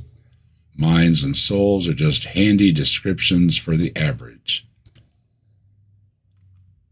Who is it? Somebody famously said our consciousness or something is our ability to look back at the universe or something like that. Kind of sounds like Carl Sagan a little bit, but I don't know. Our consciousness is the way universe can know itself or something. Yeah. Come on. We've got a lot of great chats going on. Yeah, the link's in the description. Okay. And Rochelle's dropping links for people's channels. Thank you, yeah. Rochelle, as always. Appreciate that. Can we see Joe's advert? Has he done it yet, or am I out of touch with time and space again? No, Joe, well, yeah, Joe is absolutely still on with it. And let me drop down here and we will pull that up. Yep, and make sure you have a headphone check, because Jess and Joe, like me, like some good metal. So hell yeah. Here's the advertisement. So yeah, headphone check, folks.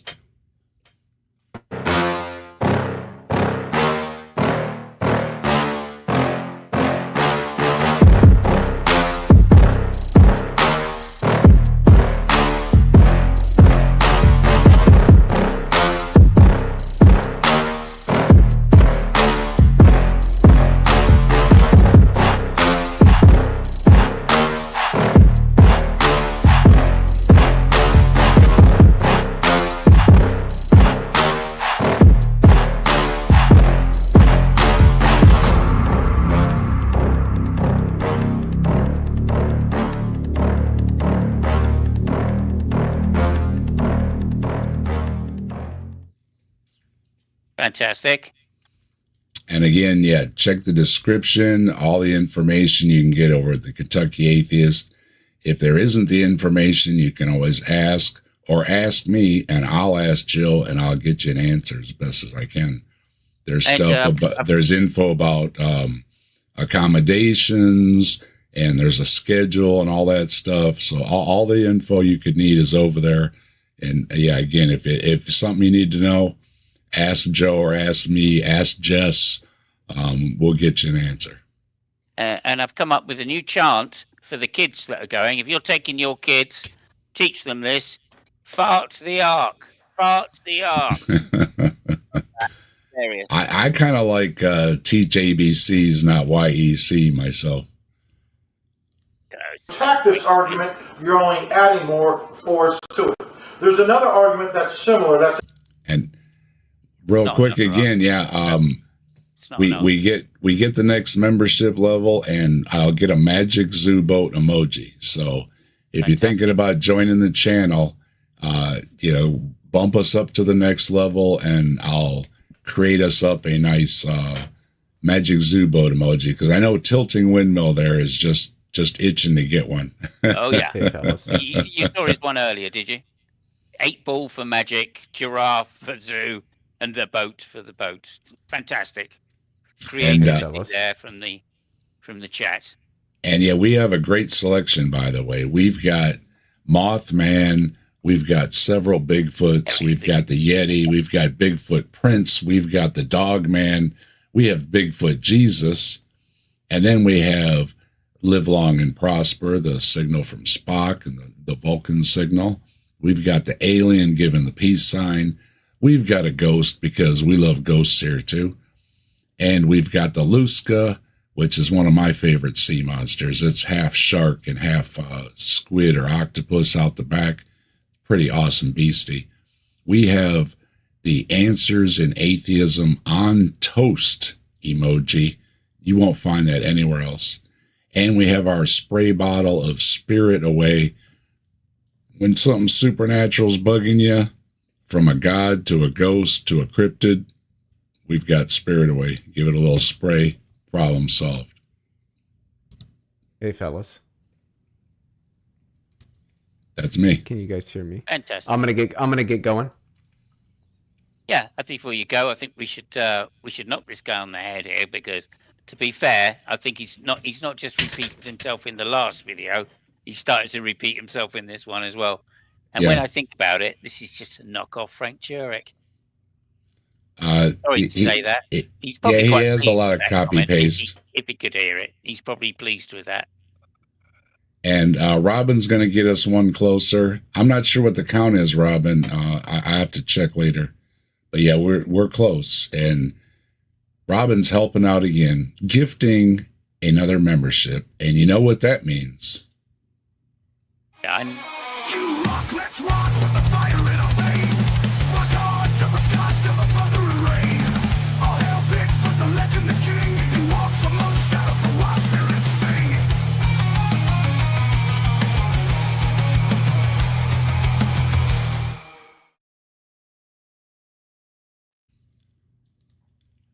Robin, you rock. Thank you very much. And it looked like the Sumami got one. So let Sumami know that she can drop emojis now too as well. Thank you, Robin. You rock. Much appreciated. Intrepid Chimp coming in with the emojis there. Dropping the emojis. Two types of Kamal. Unfortunately, they're both different. Different ones. Does that count as one species or not? I don't know. One kind or not? I'm not sure. Yeah. Thanks, folks, for all the memberships. I'll see what it is. We should be close. You'll know because I'll let you know if we've got it, and I'll post it in the community tab there and let you know. And I will get that made up if we do, because I know Tilting Windmill wants the news. So, and I can see, just as a by the by, he's put a bunny rabbit into that line. If there were only 2 bunny rabbits on the ark, how come there aren't billions and billions of bunny rabbits in the world today? Hey, if that was true, surely Absolutely. after a year they would have had about 20,000 bunny rabbits on the ark. Yeah, and I got. Would it be today? I'm not sure what the square. I'm gonna have to. I don't know why I went from squares to. There seems to be a thing there. Yeah, so there's a thing called appearance or something like that in the side, in the right side at the top. Yeah. In there. Oh. Styles. Anyway.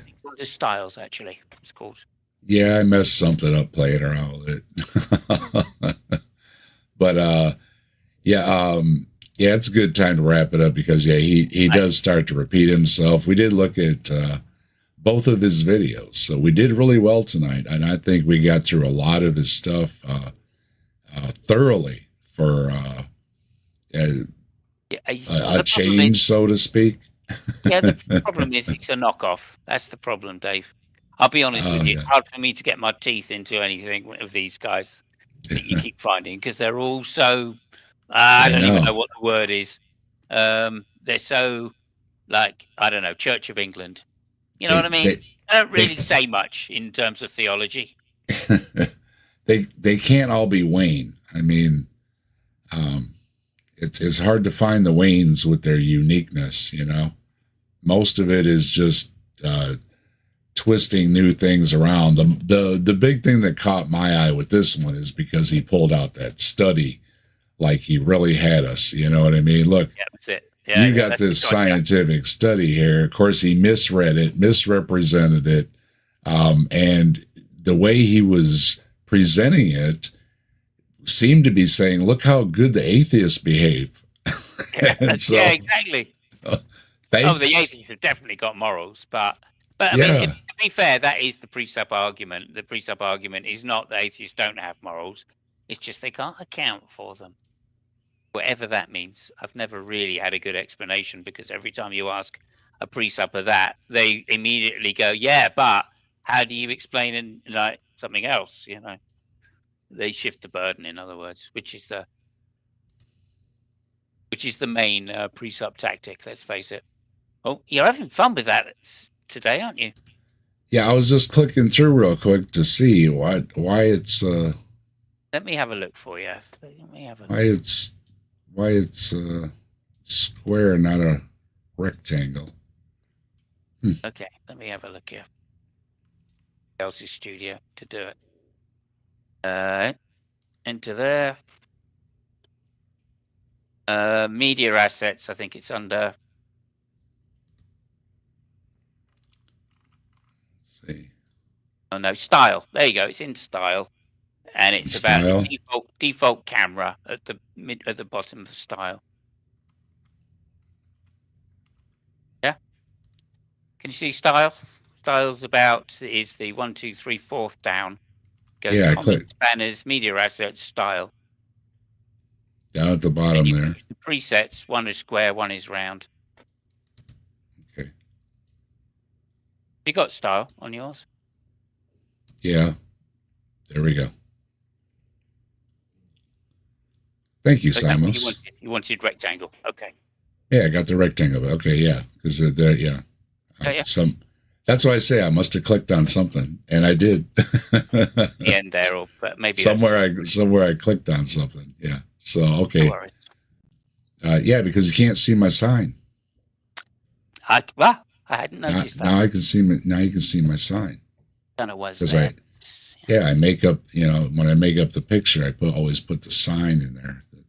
Something like something similar to that, anyway. Which master? Anyway, there you go. Why does you, God, live in such a gloomy place like that?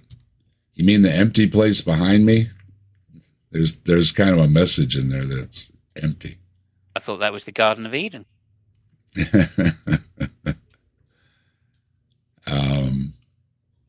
Deviant, Church of England. Seems like the Church of Sweden, but Church of Sweden is more progressive, more open, and very low-key on dogma. Yeah, well, progressive is definitely what the Church of England tries to be. But it took me years before I fully realized these people believe Jesus walked on water. Yeah. You have lilies in the background, Dave. So that's very biblical. So consider the lily.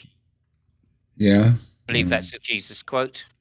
And Behemoth took rest between the reeds and the lotus.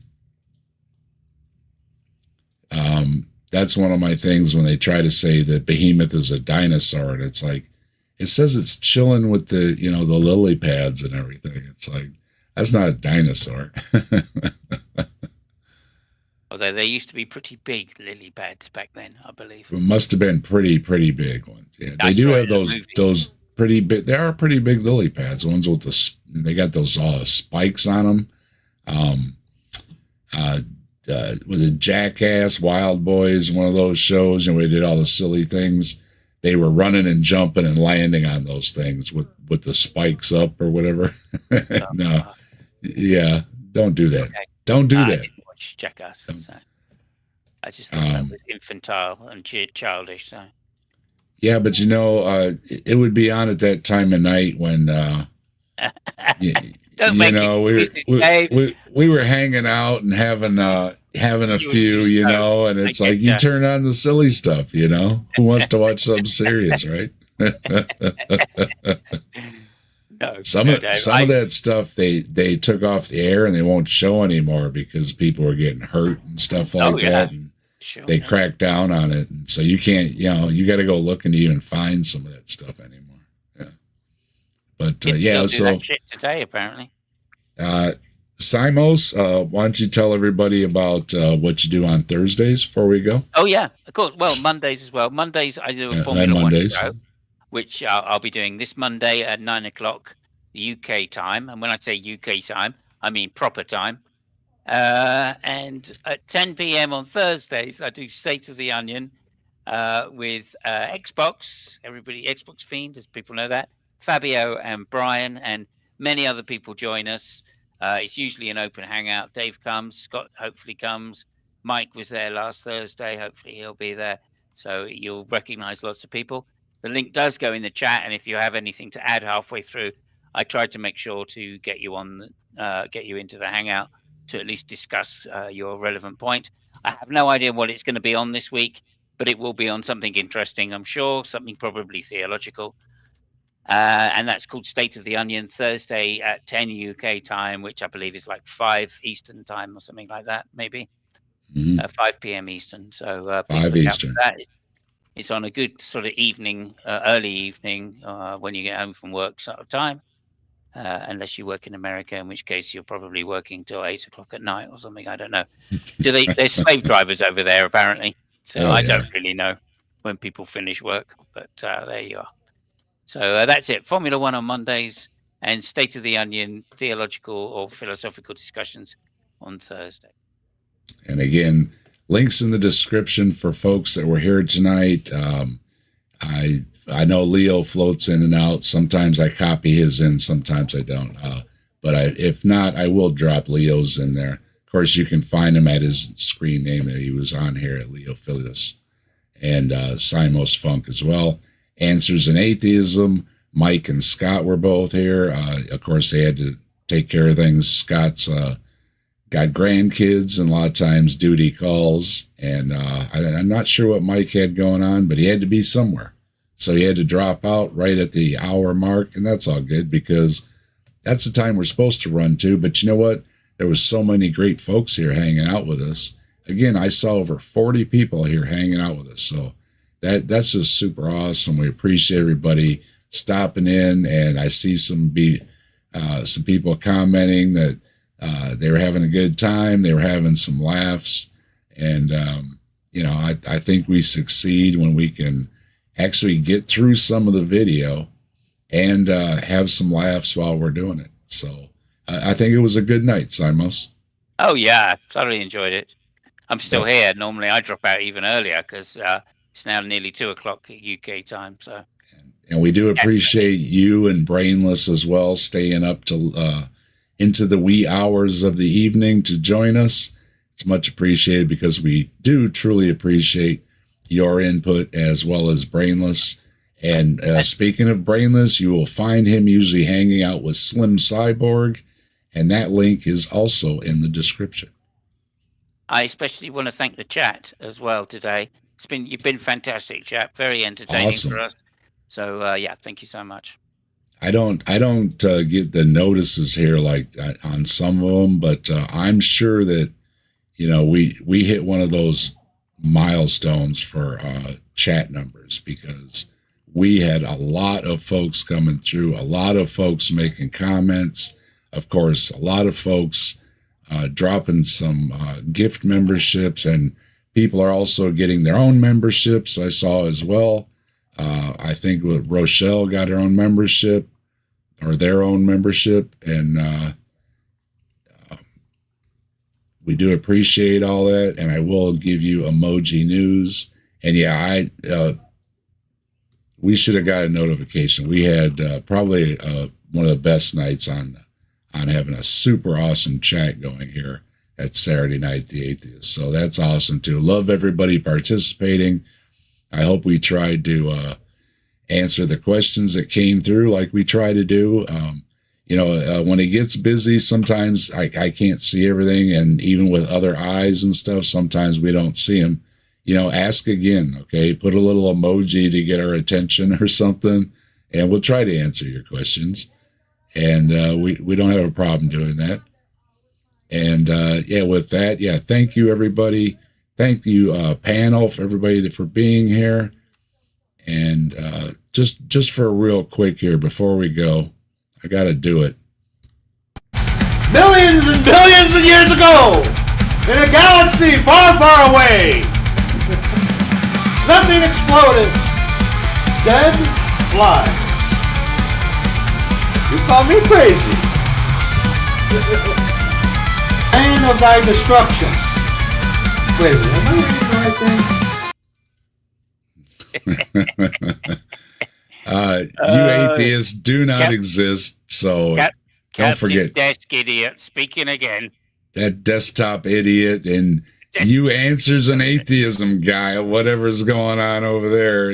He actually insinuated that Mike was not actually his age, that somebody was actually posing as somebody that was in their 70s to fool people on the internet. Yeah. The kind of thing that somebody like Mike would do, though, to be fair. So there you go. Yeah, so that's our buddy there, and it's never going to get old. And I'm sorry, it was just hilarious. We not only had a good time covering him, but it was hilarious when he responded to us, and that's where I got the little mix up there to play. So I appreciate it. We got some good entertainment out of that. We really did. Yeah, I still want to go back and do Toaster, Dave. I want to do the Toaster guy again. I still have some, and he hasn't put out anything new, so I think he made his peace. But I do have a couple more videos, so I think I can put some together and we can listen to Wayne one more time. And Wayne, if you're listening out there, you got to put out some more content. Really, I mean, we thoroughly loved your content here. All come and join us and argue live with us. Yeah, and if you can, bring your toaster. We'll manifest together, right? And all that. Seriously. 100%. Yep. We'll give you plenty of time to say your piece, that's for sure. Absolutely. Anyway, there you go. Thank you so much, Dave. It's been a pleasure. Yeah, everybody dragging it out now, and we could test people's patience so long. If you didn't get a membership, come back next week. There's plenty of people handing them out, so you never know. Yeah, and don't forget, I do extra streams. I do one during the week now too for the evening folks. I call it the Night Watch. I roll through a bunch of short videos, and again, we laugh and we have a good time. Sometimes it's just me. Sometimes it's somebody joining me. You never know, but it's again a fun little show. And for everybody, I wanted to point out once again that says we don't take these things too seriously or anything here at Saturday Night at the Atheist, or when I do my other live streams.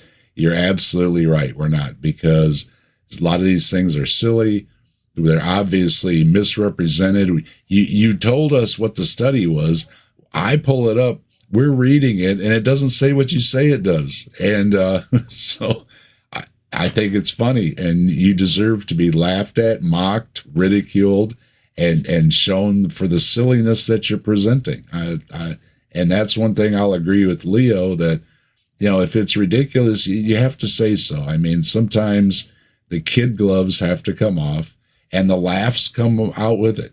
Okay? That's right. So. That's right. And but, so but it's not personal. It's never personal, though. Of course, it's never personal. Just one thing I'd like to say before the end. In the making of this program, no puppies were kicked. There you go.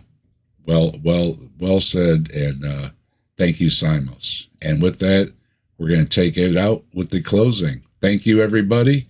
And have a safe one and a happy one.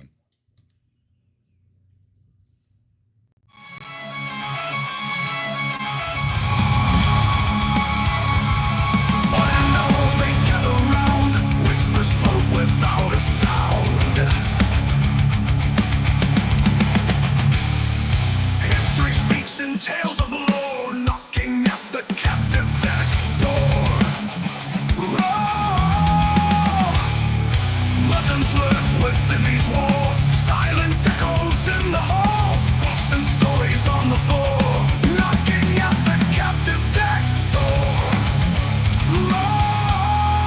Captive desk, hold our dreams, where reality and no myth seems. Quiet flow, the mysteries untold will know.